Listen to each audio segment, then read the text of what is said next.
Actually, it started from when Danraj was narrating the story in Zoom call. Then when he told the story, that is one thing. And the second thing, he told that Kani Anna accepted the story and he said, this film we need to do. So this made me to do this film. From there, my family was extended, and I feel Samudragani Anna is like my own brother. And because of him, I did this movie. And now I'm very happy and I'm blessed that we are bringing to the audience. I feel everyone will realize what is an importance between the father and son bonding, and everyone will remember their father. And definitely, this film make you too emotional, and definitely you will call your father, call your appa, and say, "Appa, I miss you." So thank you everyone, and please do watch and support on Feb 21. We are coming in theaters. Thank you everyone in this journey who supported us. Thank you. இறைவனுக்கு நன்றி. ரொம்ப மகிழ்ச்சியான தருணம். அது எத்தனையோ மேடைகள் விழாக்கள் நடந்திருக்கு. ஆனால் இந்த மேடையை நான் ரொம்ப ஸ்பெஷலாக பார்க்குறேன். எப்படின்னா, ஒவ்வொரு முறையும் பேசும்போது பேசுவோம், வாழ்க்கையின் கடைசி காலகட்டத்தில் நம்ம பண்ண படங்களெல்லாம் எடுத்து பார்த்தா அதில் ஒரு 10 படம் இருக்கணும் அப்படின்னு ஆசைப்படுவோம். அப்படி நான் நினைக்கிற படங்களை எனக்கு கொடுத்த இயக்குனர்கள் சாட்டை மறக்கவே முடியாது. என் வாழ்க்கையை புரட்டி போட்ட ஒரு திரைப்படம். கதையை சொல்லிட்டு போயிட்டாரு, போராளி கிளைமேக்ஸ் ஷூட் பண்ணிக்கிட்டு இருக்கேன், ஆனால் விட மாட்டேங்குது, உடனடியாக போயிடுவோம் ஷூட்டிங் அப்படின்னு போய் எடுத்தோம் ஷாட்டை. அதில் தான் எனக்கு எங்கள் அண்ணன் தம்பிராமன் அண்ணன் எனக்கு கிடைச்சார். ரொம்ப அருகாமையிலேருந்து பார்க்குறதுக்கு வாய்ப்பு கிடைச்சது. ஒரு படைப்பு தான் நிறைய நல்ல மனுஷங்களை நம்மக்கிட்ட சேர்க்கணும்னு சொல்லுவாங்க. தம்பிராமன் அண்ணன் எனக்கு அதில் கிடைச்சார். அதற்கு பிறகு இங்கேருந்து ஆரம்பிப்போம். தலைக்கூத்தல் என் வாழ்க்கையில் மறக்க முடியாத ஒரு படைப்பு. தலைக்கூத்தலை எடுத்து பார்த்தா எத்தனை தலைமுறை ஆனாலும் அந்த படத்தை பார்த்துக்கிட்டே இருக்கலாம். ஜேபி, ரொம்ப சந்தோஷம், நன்றி. கார்மேனி செல்வம்னு ஒரு படம் இப்போ பண்ணிகிட்ருக்கோம். அதோட இயக்குனர் கார்த்திக் வந்திருக்காரு. அதுவும் ஒரு மறக்க முடியாத ஒரு படைப்பாக இருக்கும். பாருங்க கார்த்திக், எங்கள் அண்ணனை பற்றி நான் சொல்லிக்கிட்டே இருக்கணும். ஏன்னா அது வரைக்கும் அத்தனை படைப்புகள் வந்திருக்கு, இன்னும் வரும். எழுதும் போதெல்லாம் எங்கள் அண்ணன் இருப்பார். அந்த சக்தி எனக்கு இறைவன் கொடுத்துக்கிட்டே இருக்கணும், எங்கள் அண்ணனோட பயணிச்சுக்கிட்டே இருக்கணும்னு நான் கேட்டுக்கிறேன். நன்றிண்ணே. மணிமாறன் சார், சங்கத்தலைவன் அப்படின்னு ஒரு படம் பண்ணோம். அதாவது இப்போ கூட 18வது மாநில மாநாடு எனக்கு ஒரு அழைப்பு விட்டுருந்தாங்க. அங்கே போகும்போது பார்த்தா நம்ம சங்கத்தலைவன் போஸ்டர் தான் இருந்தது. எங்கே போனாலும் அந்த பொது உடைமை பேசும்போது நம்ம நிற்கிறோம் சார். அந்த படைப்பை மறக்கவே முடியாது சார். அப்படி ஒரு படைப்பு கொடுத்தீங்க. எங்கள் அண்ணன் சுப்பிரமணிய சிவா வெள்ளையானைன்னு ஒரு படைப்பு பண்ணார். அதாவது ஒரு விவசாயி சார்ந்த ஒரு திரைப்படத்தை, அப்படி ஒரு திரைப்படத்தை பார்க்கவே முடியாது. அந்த மாதிரி ஒரு அற்புதமான ஒரு படைப்பு. சிவாண்ணன் ரொம்ப நன்றி. இப்போது எனக்கு கிடைத்தது மாணிக்கம்னு ஒரு திரைப்படம். என் நண்பன் நந்தா பெரியசாமி அற்புதமான ஒரு படைப்பு கொடுத்தாரு. காலத்துக்கும் நின்று நம்மளோடு பேசக்கூடிய ஒரு திரைப்படம். தம்பி ஃப்ராங்க்லின் ரைட்டர் அப்படின்னு ஒரு திரைப்படம். இதுக்கு மேலே போலீஸ் வேடம் பண்ணணுமா அப்படின்னு நிறைய கேள்விகளை எனக்குள்ளே கொண்டு வந்து கொடுத்த ஒரு திரைப்படம். தம்பி ரொம்ப நன்றி, உன்னுடைய அன்புக்கு நன்றி. இவங்கெல்லாம் இங்கே இருக்கும்போது நான் இங்கே நிற்கிறது ரொம்ப சந்தோஷமாக இருக்குது. இவங்க எல்லாரும் ஆக்ஷன் சொல்லி நடிச்சிருக்கேன், ரொம்ப சந்தோஷமாக இருக்குது. இறைவனுக்கு நன்றி. இனி உங்கள் மேடை எங்கே எப்படி வேணாலும் கூப்பிடுங்க. நீங்கள் சில்வா மாஸ்டர் அவர்களை மேடை கிடைக்கிறோம். வந்துட்டீங்களா? வாங்க. சில்வா மாஸ்டர் என் தம்பி, என் நண்பன், எப்படி வேணாலும் சொல்லலாம் அவனை. அப்படி உட்காரு, அதுலேயே உட்காரு. சித்திரை செவ்வானம்னு ஒரு திரைப்படம். அதாவது தம்பியோட முதல் படைப்பு. ஃபைட் மாஸ்டர் கதை சொல்கிறாருன்னு ஏதோ பறக்கிற மாதிரி ஒரு கதை சொல்லுவார் அப்படின்னு பார்த்தா அப்படி ஒரு அப்பாவுக்கும் பொண்ணுக்குமான பாசமான கதையை கொடுத்தாரு. காலத்துக்கும் அந்த கதை என்னை தாங்கி பிடிக்கக்கூடிய ஒரு படைப்பாக இருக்கும்னு நம்புகிறேன். இறைவனுக்கு நன்றி. சில்வா ரொம்ப நன்றி சில்வா, தேங்க்யூ. அப்புறம் என் பிள்ளைங்க வந்திருக்காங்க. இவன் சாரகேஷ், இவன் கௌஷிக், 3 பேர். எனக்கு 3 பிள்ளைங்க. 2000 ஸ்மால் ஸ்க்ரீன் பண்ணும்போது அங்கேருந்து பயணிச்சுக்கிட்டு இருக்கோம். இப்போ புதுசாக ஒரு புள்ள கிடச்சிருக்காங்க. ரொம்ப சந்தோஷமாக இருக்குது எங்களோடு பார்ப்பது. அப்புறம் நடிகர்கள். அவன் இப்போ ஒரு பிள்ளையாக இருக்கான், தன்ராஜ். அவன் ஒரு தம்பி. அப்புறம் அம்மா மோக்ஷா. தேங்க்யூ. பார்க்கும்போது ரொம்ப சந்தோஷமாக இருக்குது. உண்மையிலே என்ன பேசுகிறதுன்னு தெரில. கணேசார் நேற்று அன்பு, நாளைக்கு ஈவினிங் நான் நடித்த ஒரு படத்துடைய ப்ரீ ஈவெண்ட் இருக்குது, கண்டிப்பாக வரணும்னு சொன்னார். என்ன படம் ஏதுன்னெலாம் கேட்கல. சரி சார்னு சொன்னேன். இப்போ நிற்கிறேன். இதான் நான் இது வந்து சாருக்கும் எனக்குமான ரிலேஷன்ஷிப். இது கண்டிப்பாக இது தொடரும். வந்த பிறகு தான் இந்த படம் ராமம் ராகவும் அது தெரிஞ்சுது. பார்த்தேன். உண்மையிலே எல்லோரும் பார்த்தோம். ரொம்ப நல்லா இருந்துச்சு. ஒரு தந்தை மகனுக்குமான ஒரு பாச போராட்டம் ரொம்ப ரொம்ப நல்லா கன்வே ஆகியிருந்தது. எமோஷ்னலாக கண்டிப்பாக வெற்றி பெறுன்ற நம்பிக்கை எனக்கு இருக்குது. ஏன்னா வெற்றி பெறும் நல்ல அந்த மாதிரி கதைகளை தான் அவர் செலக்ட் பண்ணுவார். படம் ஓடுது ஓடலைன்றதை தாண்டி ஒரு நல்ல படம் இவர் கணிசா இருந்தாருன்னா படம் நல்லா இருக்குன்ற ஒரு நம்பிக்கை ஆடியன்ஸ்கிட்ட கொடுத்துருக்காரு. ஆனால் இந்த படம் நல்ல படம், கண்டிப்பாக ஓடவும் செய்யும். All the best whole team. Thank you. படத்தோட நிறைய விஷயங்கள் நான் பார்த்துட்டே இருக்கேன். ஏன்னா படம் ஆரம்பித்ததுலேருந்து இப்போது நிறைய விஷயங்கள் வந்து என்கிட்ட டிஸ்கஸ் பண்ணிவிட்டு காட்டிக்கிட்டு எல்லாமே இது பண்ணிட்டு தான் இருக்காங்க. எப்பயுமே அப்பா அப்படின்னா வந்து சமுத்திரக்கனி அண்ணா இல்லாமல் ஒரு படம் பார்க்கவே முடியாது. ஏன்னா அதுக்கு டைட்டிலுமே வச்சு அண்ணா ஒரு படம் நடிச்சிட்டாரு. எல்லா படத்துலேயும் அப்பாவாக அவர் நடித்த படங்கள் எதுவுமே வந்து எப்படி சொல்கிறது, நம்ம மனசில் வெற்றி தோல்வியை தாண்டி அது மனசில் அவ்வளோ ஒரு இதை கொண்டு போய் சேர்க்கும். அந்த மாதிரி இந்த படம் வந்து வெற்றியாகவும் இந்த படத்தில் நடித்த எல்லாருக்குமே இந்த படம் வந்து ஒரு பெரிய லைஃப்பை கொடுக்கும் அப்படின்றத நம்புகிறேன். அண்ட் கனியண்ணா ரீசெண்டாக இப்போ சொன்னாங்க ஒரு இதில் ஃபங்க்ஷனில், நேற்று கூட ஒரு ஃபங்க்ஷனில் சொன்னாங்க, நிறைய பேருக்கு அவர் வந்து வாய்ப்பு கொடுக்குறாரு, அவர் வந்து தூக்கி விடுறாங்க ஒவ்வொருத்தரையும். அவர் ஒரு படம் கமிட் பண்ணுறாங்கன்னா அந்த டைரக்டரையும் அந்த டீமையும் வந்து அவர் என்ன கஷ்டப்பட்டு இந்த இடத்துக்கு வந்திருக்காரோ அந்த மாதிரி அவங்களையும் வந்து அந்த இடத்துக்கு கொண்டு போகணும் அப்படின்றதுல வந்து எல்லாரையும் வந்து அதை அரவணைச்சு பண்ணிட்டு இருக்காங்க அப்படின்னு சொன்னாங்க. இந்த மாதிரி ஒவ்வொரு வாட்டியும் எல்லாரையும் இந்த மாதிரி கொண்டு போய் சேர்க்கணும்னு கடவுளை வேண்டிக்கிறேன். உங்களுக்கு நல்ல ஆயில கொடுக்கட்டும்ண்ணா. தேங்க்யூ. கல்லா இருந்த என்ன மாணிக்க கல்லை மாற்றினது கணியன் தான். அவனுக்கு இந்த சமயத்தில் பெரிய ஒரு நன்றியை சொல்லிக்கிறேன். எப்படி ராமனுடைய கால்பட்டு அகலைக்கு ஒரு மறுவாழ்வு கிடைச்ச மாதிரி எனக்கு அவரால் மறுவாழ்வு கிடைச்சிருக்குது. இன்றைக்கி உலகம் முழுக்க வர பாராட்டுகளுக்கெல்லாம் அவரால் தான் எனக்கு கிடச்சது. ஏன்னா அந்த சமயத்தில் என்னை நம்பி இந்த படத்தை எதுவுமே கேட்காம ஒத்துக்கிட்டார். நல்லா எடுப்பீங்களா மாட்டீங்களா என்ன அப்படின்னு தெரியல, கதையில் இருக்கிற அந்த உயிர் அந்த நேர்மைக்காக ஒத்துக்கிட்டாரு. அவர் அண்ணன் நாங்கள் சொல்லுவேன், அவர் என் அண்ணன் சொல்லுவார். நடுவில் வந்து தம்பி எங்கே இருக்காருன்னு தெரியாது. அப்படி ஒரு உறவு எங்களுக்குள்ள. மொத்தத்தில் வந்து அவர் சிறகு இல்லாத ஒரு தேவதை. எல்லாரையும் கையை பிடிச்சி அப்படி படுறதுக்கு அப்படி தூக்கிட்டே போவார். எவ்வளவு நாள் எவ்வளோ வெயிட்னாலும் நான் தூக்கிட்டு போகிறேன், நான் உயரப்பட மட்டும் இல்லாமல் எல்லாரும் உயர கூட்டிகிட்டு போவேன் அப்படின்னு சொல்கிறது எண்ணம் இருக்குல்ல, அதுதான் அவர் வந்து இவ்வளவு பெரிய இடத்த கொண்டாந்து வச்சுருக்குது. ராமம் ராகவம் பார்க்குறப்ப எல்லாருமே அவங்கவுங்க அப்பாவை வந்து கனெக்ட் பண்ணிக்குவாங்க. நான் வந்து இந்த ட்ரெய்லர் இப்போ தான் பார்த்தேன். பார்த்தோன்னே வந்து அப்பா வந்துட்டு ஒரு நிமிஷம் சடனாக ஒரு மின்னல் மாதிரி வந்துட்டு போனார். இதுவே இந்த படத்துக்கு கிடைச்ச மிகப்பெரிய வெற்றி. ஒவ்வொரு அப்பாக்களும் வந்துட்டு போவாங்க. அப்படி ஒரு குடும்ப ஒரு உணர்வை இந்த படம் ஏற்படுத்தியிருக்குது. எல்லா சினிமா விழாக்களையும் குடும்ப விழாவாக மாற்றுறது அண்ணனோட படங்கள் மட்டும்தான் நான் நினைக்கிறேன். இந்த படம் மிகப்பெரிய வெற்றி பெறும் நினைக்கிறேன். தேங்க்யூ. அதான் நாமம் நாமம் அதாங்க ரெண்டு ஒன்று தாங்க. கலவைக்கெல்லாம் இது என்னங்க என்ன எங்க ஊர்ல நாமம் சொல்லுவோம், ராமன் சொல்லுவோம். இது என்ன அதுக்கு அர்த்தம் அதான் புகழ் அல்லது பேர். ராகவம்னா மகன், குறிப்பா வந்து ராகவனுடைய மகனை ராகவம் அப்படின்னு சொல்லுவாங்க. இது வந்து ஒரு இது. இன்னும் சொல்ல போனா இன்னும் உள்ள போனோம்னா நீங்க தேவர்கள் எல்லாம் ராமம் இவங்களை கும்பிடுவாங்க. தேவர்கள் எல்லாம் நாமம் போட்ட கடவுள்களை கும்பிடுவாங்க. அசுரர்கள் எல்லாம் பட்டம் போட்ட கடவுளை கும்பிடுவாங்க. இதெல்லாம் வந்து அதுக்குள்ள இருக்கிற விஷயங்கள், நம்ம போக வேண்டாம். சரி, என்னன்னா இந்த அப்பா மகன் உறவு இருக்கு இல்லையா, நீங்கள் தாயா யார் வேணாலும் வாழ்ந்துடலாம். ஏன்னா நான் தாயின் வயிறு தான் என்னுடைய முதல் 10 மாதம். அதனால் என்கிட்ட தாய்மை இருக்கும். என் முதல் வீடு எங்கள் அம்மாவுடைய கருவறை தான். அதனால் எல்லா மனிதனுக்கும் தாய்மை இயற்கையிலே இருக்கும். அவனுக்கு 12-13 வயசு வரைக்கும் அவனுக்கு பெண் குரல் தான் இருக்குது. அதனால் அவன் பெண்மையாக தான் இருக்கிறான். அதனால் ஒரு மனிதன் தாயை விரும்புவதோ தாயாக வாழ்வதோ என்றது இயற்கையிலே அவனுக்கு இருக்குது. ஆனால் ஒரு தந்தையாக மாறுறது இருக்கு இல்லைங்களா, அது வந்து மாபெரும் தவம். அவ்வளோ சீக்கிரம் நீங்கள் அந்த கருணையான இடத்த நீங்கள் அடையிறதுங்கிறது மிகப்பெரிய ஒரு தவம். அது குறிப்பாக உங்கள் முகம் 40 வயசு பிறகு உங்கள் தந்தை முகமாக மாறும். இப்போ நான்லாம் என்னுடைய அம்மா முகம் உள்ளவன். சின்ன வயசில் என்ன சின்ன வயசில் எங்கே போனாலும் அமிர்தவள்ளி பையனான்னு தான் கேட்பாங்க. ஏன்னா என் முகம் எங்கள் அம்மா முகமாக தான் இருந்தது.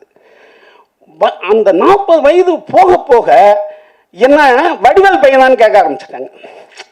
அப்ப அந்த 40 வயதுக்கு பிறகு தந்தை முகம் மாறும் பாருங்க உங்களுக்கு, அது மாபெரும் ஒரு ஒரு சொல்ல முடியாத ஒரு இது. அப்ப நீங்க சோஷியல் சொல்ற மாதிரி ஒரு மனிதனுக்கு வந்து பெண்மை கலக்கும் போது அவன் வந்து தந்தையா மாற முடியும். அது வரைக்கும் தந்தையா தான் இருப்பான். அவனுக்கு பெண்மை கலக்கம், அன்பு சேரும் போது அவன் தந்தையா மாறுவான், முழு தந்தையா மாறுவான். தந்தையனுடைய மிகச்சிறந்த விஷயம் என்னன்னா, எல்லா தந்தையும் தன் மகனிடம் தோக்கணும்னு நினைப்பான். இந்த உலகத்தில் வேற எந்த கேரக்டராலையும் அது முடியாது. எல்லா தந்தையும் தன் மகனிடம் தோக்கிறதுக்கு ஆசைப்படுவான், வேற யாருமே அதுக்கு ஆசைப்பட மாட்டாங்க. அதுதான் தந்தையினுடைய கேரக்டர். அதாவது தசரதன் சிறந்த மகனை பெற்ற தசரதனும் காட்டுக்கு போகும்போது அவ்வளோ வேதனைப்படுறான். தப்பான பசங்களை பெற்ற தருதராஷ்டிரம் அவ்வளோ கஷ்டப்படுறான். ஏன்னா சஞ்சீவன் கிட்ட எப்படி போர் நடக்குதுன்னு கேட்டு தெரிஞ்சுக்கிட்டே இருக்கான். அப்ப வாழ்நாள் பூரா தந்தைகள், நல்ல பிள்ளைய பெற்றவனும் சரி சுமாரான பிள்ளைய பெற்றவனும் சரி, தந்தைகள் கஷ்டப்பட்டுக்கிட்டே இருக்காங்க தான் பிள்ளை ஜெயிச்சிட மாட்டானா அப்படின்ட்டு. ஆனால் சில தந்தைகள் என்ன பண்ணிடுவாங்கன்னா, மாபெரும் வெற்றி அடைந்து மகன்களுக்கு தொல்லை கொடுத்துருவாங்க. மகன் வந்து அவன் அளவுக்கு ஜெயிக்கவே முடியாது. பெரிய வெற்றி அடைந்த தந்தையினுடைய மகனுடைய சோகம் என்னன்னா, அவன் தந்தையை ஜெயிக்கவே முடியாத ஒரு காலகட்டமும் இருக்கு. ஆனால் ஜெயிக்கலாம், நல்ல பேர் எடுத்து ஜெயிக்கலாம். எப்படி ஒரு தந்தைக்கு இப்படி ஒரு மகன்டான் அந்த பேரை கெடுக்காம சிறந்த வார்த்தைகள், சிறந்த பண்பு, சிறந்த சமுதாய துண்டு இப்படி செஞ்சு மிகச்சிறந்த பேர் எடுக்கலாம். அவன் வாழ்க்கையில் வந்து வெற்றி அடைஞ்சது அப்பா பண்ணிட்டாரு, இவன் பேர் எடுத்து கொடுத்துடலாம், பேர் எடுக்கும் பிள்ளையா இருக்கலாம். அப்படியாக இந்த அப்பா பையனுடைய கதை மிகச்சிறந்த படமாக நிச்சயமாக இருக்கும்னு நான் நம்புகிறேன். குறிப்பாக காந்தி வந்து சுயசரிதை எழுத சொல்கிறாங்க காந்தியை. அவர் என்ன சொல்கிறாரு, தெற்காசியாவில் இது வரைக்கும் சுயசரிதை யாருமே எழுதலை, நான் தான் எழுதணும். ஆனால் அந்த சுயசரிதை என்பது என்ன அப்படின்னு காந்தி முன்னோர்கள் எழுதுறாரு. தன் புகழை பாடுவது. ஒரு சுயசரிதையில் என்ன இருக்கும்னா, நான் அதை பண்ணேன், இதை கிழிச்சேன், அதை பண்ணேன், இதை பண்ணேன்றது தான் சுயசரிதை. அது எனக்கு கூச்சமாக இருக்குன்னு காந்தி சொல்லிட்டு பின்னால் என்னன்னு சொல்கிறாருன்னா, என்னுடைய சத்தியங்களை உண்மைகளை நான் எழுதுறேன்னு தான் இந்த புத்தகத்தை ஆரம்பிக்கிறாரு. அதில் ஒரு அற்புதமான காட்சி இருக்குங்க. இது வரைக்கும் நீங்கள் வந்து சத்திய சோதனையை ரொம்ப சீரியஸான புக்குன்னு நினைப்பீங்க, அது ரொம்ப காமெடி புக்கு. ரொம்ப ஹியூமராக தான் காந்தி எழுதியிருப்பார், நகைச்சுவையினுடைய உச்சமாக இருக்கும். அதில் ரொம்ப மனசை வருடும் ஒரு காட்சி இருக்குது, தந்தை மகன் காட்சி. காந்திக்கு 14 வயசு இருக்கும். அவர் வந்து நிறையா சின்ன சின்ன தவறுகள் பண்ண ஆரம்பிப்பார். பீடி அவருக்கு தெரியும், அவங்க அப்பாவுக்கு தெரியாமல் குடிப்பார். புலால், அதாவது அவங்க வந்து வைஷ்ணவராக இருக்கிறதால அவங்க வந்து நான்வெஜ் சாப்பிடக்கூடாது, தெரியாமல் நான்வெஜ் சாப்பிடுவார். அப்புறம் வந்து திருடுவார். இந்த மாதிரி நிறையா விஷயம் பண்ணிகிட்டு இருப்பார். ஆனால் அவங்க அப்பா படுக்கையாக தான் இருப்பார் அப்போல்லாம். அந்த 14 வயசில் அவங்க வீட்டில் ராமாயணம், துளசிதாசனுடைய ராமாயணத்தை ஒருத்தர் வந்து டெய்லி காலையிலையும் சாயங்காலம் படிப்பார். இப்போ காந்தி வந்து அவங்க அப்பாவுக்கு கால் அமைக்க விட்டுக்கிட்டே அந்த ராமாயணத்தை கேட்டுக்கிட்டே இருப்பார். அந்த ராமாயணத்தில் ஒரு மிகச்சிறந்த மகன் ராமனை பற்றி டெய்லி கேட்குறாரு. ஆனால் இவர் டெய்லி தப்பு பண்ணுறாரு காந்தி. இவருக்கு என்ன தோணிரும்னா, ஐயோ டெய்லி இவ்வளோ ஒரு சிறந்த மனிதனுடைய கதையை கேட்குறோம், மகனுடைய கதையை, ஆனால் நம்ம தப்பு பண்ணுறோமேனு இவர் கில்ட்டி ஆகி அவங்க அப்பாக்கிட்ட சொல்கிறதுக்கு பயமாக இருக்கும். அப்போ அவங்க அப்பாவுக்கு அந்த வீட்டில் இருந்தே ஒரு கடிதம் எழுதுவார். அதான் காட்சி. அவங்க அப்பாவுக்கு ஒரு கடிதம் எழுதுவார். அன்புள்ள அப்பாவுக்கு, இந்த மாதிரி நான் டெய்லி ராமாயணம் கேட்குறேன், மிகச்சிறந்த ஒரு மகனுடைய கதையாக இருக்குது, ஆனால் டெய்லி நான் தப்பு பண்ணுறேன், உங்கள்கிட்ட பொய் சொல்கிறேன், நான் வந்து புலால் உண்றேன், நான் வந்து திருடுறேன், ஆனால் எனக்கு உங்கள்கிட்ட சொல்கிறதுக்கு பயமாக இருக்குன்னு ஒரு கடிதம் எழுதி போஸ்ட் பண்ணுவார். போஸ்ட் பண்ணால் ஒரு நாள் கழித்து அவங்க அப்பாவுக்கு அந்த கடிதம் வரும், காந்தியினுடைய அப்பாவுக்கு. யார்கிட்ட இருந்து வருதுன்னு பார்ப்பார். பார்த்தா காந்தி, மோகன்தாஸ் கரம்சந்த் காந்தி பையன்கிட்டே இருந்து, என்ன வீட்டிலே இருந்து எதுக்கு நம்மகிட்ட கடிதம் எழுதியிருக்கான்ட்டு அதை படிக்கிறதுக்கு முன்னாடி அவனை கூப்பிடுவார் காந்தியை. 14 வயசு பையன் அந்த ரூமில் வந்து நிற்பான். இப்போ அவன் எதற்கு அந்த லெட்டரை பிரிப்பார். பிரித்து காந்தியினுடைய அப்பா அதை அப்படியே மனசுக்குள்ளே படிப்பார். அவன் மூளையில் நின்றுக்கிட்டே இருப்பான் காந்தி. அப்படியே படிச்சுக்கிட்டே இருக்கிறவர். இப்போ காந்திக்கு என்னென்னா, இந்த தவறெல்லாம் நம்ம எழுதிட்டோம், அப்பா கூப்பிட்டு நம்மளை அடிக்க போகிறாருன்றது தான் அவருடைய எண்ணமாக இருக்கும். ஆனால் அந்த கடிதத்தை படிக்க காந்தியினோட அப்பா கண்ணீரில் தண்ணி வந்துக்கிட்டே இருக்கும். அழுதுகிட்டே படிப்பார். அதை அழுதுகிட்டே படித்தோன்னா காந்திக்கு ஒன்றுமே புரியாது. இப்போ காந்தி அழ ஆரம்பிச்சிடுவார். ஆனால் காந்தியினுடைய அப்பா அவனிடம் எதுவுமே கேட்க மாட்டார். கொஞ்ச நேரம் அழுதுட்டு படிச்சுட்டு நீ போன்டுவார் காந்தியை. இப்போ காந்தி அவருடைய வாழ்க்கை வரலாறு எழுதுறாரு, நான் அகிம்சை தான் சிறந்த ஆயுதம்ன்ட்டு நான் எங்கெங்கேயோ கண்டுபிடிச்சோன்னு நீங்கள் நினைக்காதீங்க. இந்த இடம்தான் அகிம்சை நான் கண்டுபிடிச்ச இடம். என்னுடைய தந்தையினுடைய கண்ணீர் தான் இந்த காந்தியை ஒரு மிகச்சிறந்த அகிம்சைவாதியாக மாற்றியதுன்னு அந்த இடத்துல எழுதுகிறார். அப்போ தந்தையினுடைய கண்ணீர் என்பது சாதாரண விஷயம் கிடையாது. நீங்கள் எப்போ அழுதிங்க? ஒரு கண்ணீர் புறக்கணிக்கப்படும் போது ஒரு தாய் மரணம் அடைகிறான்றான். நம்ம எப்போ அழுதான்னு நினச்சி பாருங்க. அவ்வளோ சீக்கிரம் நீங்கள் கண்ணீரை விட முடியாது. கண்ணீர் வந்து ஒரு அமிர்தம் போன்றது. ஒரு ஏழைக்காக நீங்கள் கண்ணீர் விட்டீங்கன்னா நீங்கள் கடவுளாயிடுறீங்க. அந்த இடத்துல ஒரு இடத்தில் ஒரு மனிதன் கஷ்டப்பட்டுக்கிட்டு நிற்கிறான்னு வச்சுங்களேன், நீங்கள் போய் தடுக்க வேண்டியதில்லை. இங்கேருந்து சத்தம் கொடுக்கலாம், முடியா அப்படின்னு நீங்கள் சொன்னீங்கன்னா பாதி கடவுள். சரி, சத்தம் போடுறதுக்கு உங்களுக்கு பயமாக இருக்கு, அவன் உங்களை வந்து அடிப்பான். மனசால் நினைங்க இந்த இடம் நல்லா சரியாயிடணுன்ட்டு. கால் கடவுள் நீங்கள் போய் இறங்கி தடுத்துட்டிங்கன்னா முழு கடவுள். ஒரு மனிதனுக்கு ஒரு அநியாயம் நடக்கும்போது விட்டுட்டு வந்துடக்கூடாது. ஆனால் இருக்கிற சூழ்நிலையில் நம்ம அப்படி இருப்போம். அது என்ன பண்ணுறது? கால சூழ்நிலை. அப்போ ஒரு தந்தையினுடைய மனது என்பது ஒரு கடவுளினுடைய மனது. அந்த கடவுள் மாதிரி நீங்கள் வாழணுன்னா ஒரு முழு தந்தையாகணும். அடுத்து இந்த படம் மாபெரும் வெற்றிடம். புது டைரக்டர் தன்ராஜ் மாபெரும். அவர் நல்லா நடிச்சிருக்காரு. அண்ணன் எங்களுக்கெல்லாம் தம்பி அண்ணன் கூப்பிட்டாலும் அவர் தம்பி ராமையானாலும் எங்களுக்கெல்லாம் அண்ணன் தான். நிறையா பேசுவார் அண்ணன். ஆக மொத்தம் இந்த படத்தில் நடித்த ஒவ்வொருத்தவங்களுக்கும் என்னுடைய அன்பான வாழ்த்துக்கள். இதில் உள்ள டெக்னீஷியன், அவர் புது ப்ரொடியூசரு, துபாயிலேருந்து வந்திருக்காரு. அவர் நிறையா படம் பண்ணி நிறையா பேரை அவர் தந்தையாக இருக்கணும், நிறையா பேரையை வாழ வைக்கணும். இதுக்கு நீங்கள் எல்லாம் சேர்ந்து மிகச்சிறந்த ஒரு சப்போர்ட் பண்ணோம். கனியண்ணனை பற்றி நான் பேசவே இல்லைன்னு கோச்சிக்காதீங்க. ஏன்னா ஒரு சிறந்த மனிதனை பற்றி நிறையா பேசக்கூடாது. ஏன்னா உங்களுக்கே ஒரு சிறந்த மனிதன் தெரியும். ஏன்னா இந்த புகழ்த்து பேசுறது இருக்கு இல்லைங்களா, அதில் என்னன்னு கேட்டால் நமக்கு எதுவும் நம்மளுக்கு தெரியுமா? நானே ஒரு கடவுள், நான் எதுக்கு கடவுளை புகழ்ந்து பேசணுன்ற நிலைமையில் கனியண்ணன்ற ஒரு மாபெரும் மனிதன்றதை உங்களுக்கு நான் சொல்லி தெரிய வேண்டியதில்லை. ஒவ்வொரு செயல்களிலும், ஒவ்வொரு வார்த்தைகளிலும், ஒவ்வொரு இதுலேயும் அவர்களுடைய ஒரு சிறந்த மனிதனை நான் பார்த்தது கிடையாது. அதனால தான் மீண்டும் மீண்டும் அவரை பெருசாக பேசுகிறதுக்கு எனக்கு மனசு வரல. ஏன்னா உங்கள் மனசுலேயும் அவர் சிறந்தவர்னு தெரியும். நன்றி, வணக்கம். ஆடியோ ஃபங்க்ஷனை சார் நினச்சேன், கனி சார் நினச்சிருந்தேன்னா மிக பிரம்மாண்டமாக பண்ணியிருக்கலாம். அவருக்கு தெரியாத இயக்குனர் கிடையாது. இன்றைக்கி இருக்கிற எல்லா டைரக்டர்ஸ் கூடயும் அவர் பண்ணியிருக்காரு. ஆனால் சார் அவருக்கு மனசுக்கு நெருக்கமான அவர் நடித்த படங்களில் அவங்களுக்கு அங்கீகாரம் கொடுக்கணுன்னுட்டு எங்களெல்லாம் அழைச்சிருக்காரு. அதுக்கு மிக்க மகிழ்ச்சி, எங்களுக்கு நன்றியும் சொல்லிக்கிறேன் அவருக்கு. அப்புறம் சார் ஒரு கதையை செலக்ட் பண்ணாருன்னா அது ப்ரொடியூசர் சைடில் கொஞ்சம் யோசிப்பாங்க, எல்லாரும் யோசிப்பாங்க. ஆனால் ஒன்ஸ் அவர் டிசைட் பண்ணிட்டாருன்னா எந்த ரிஸ்க்காக இருந்தாலும் பரவாயில்ல, பக்கா கமர்ஷியலாக இருக்கணும்னு மட்டும் அவர் யோசிக்க மாட்டார். அது சமூகத்துக்கு எந்த வகையில் ஹெல்ப்ஃபுல்லாக இருக்குன்னு முதல்ல பார்ப்பார். அது இருந்துச்சுன்னா அதுக்கப்புறம் அவருக்கு எந்த தாட்டுமே கிடையாது, ஓகேன்னுடுவார். இதுக்கு எனக்கு எக்ஸாம்பிள், நான் ஒரு 1/4 மணி நேரம் தான் ஒரு கதையாக சொன்னேன். கேட்ட உடனே இதுக்கு முன்னே ஒன்றுமே இல்லை சார், நான் கேட்டேன், எனக்கு ஓகே அப்படின்னு பண்ணார். இதே மாதிரி நிறைய பேருக்கு அவர் பண்ணிகிட்டே இருக்கார். மீண்டும் அதெல்லாம் நிறைய தொடரணும்னு ஆசைப்பட்றேன். இந்த படம் வெற்றியடைய வாழ்த்துக்கள். எனக்கு விஐபி முதல் ட்ரைலர் பார்க்கும்போது எப்படி இருந்துச்சோ அதனோட பாதி இம்பேக்ட் இருக்குது. என்ன கொஞ்சம் ஹியூமரில் இது ரொம்ப சீரியஸாக போகுது, அதுதான் கொஞ்சம் பயமாக இருக்குது எனக்கு. சார் என்ன பண்ணியிருக்காருன்னு பார்க்கணும், தேட்டரில் பார்க்கலாம். நன்றி.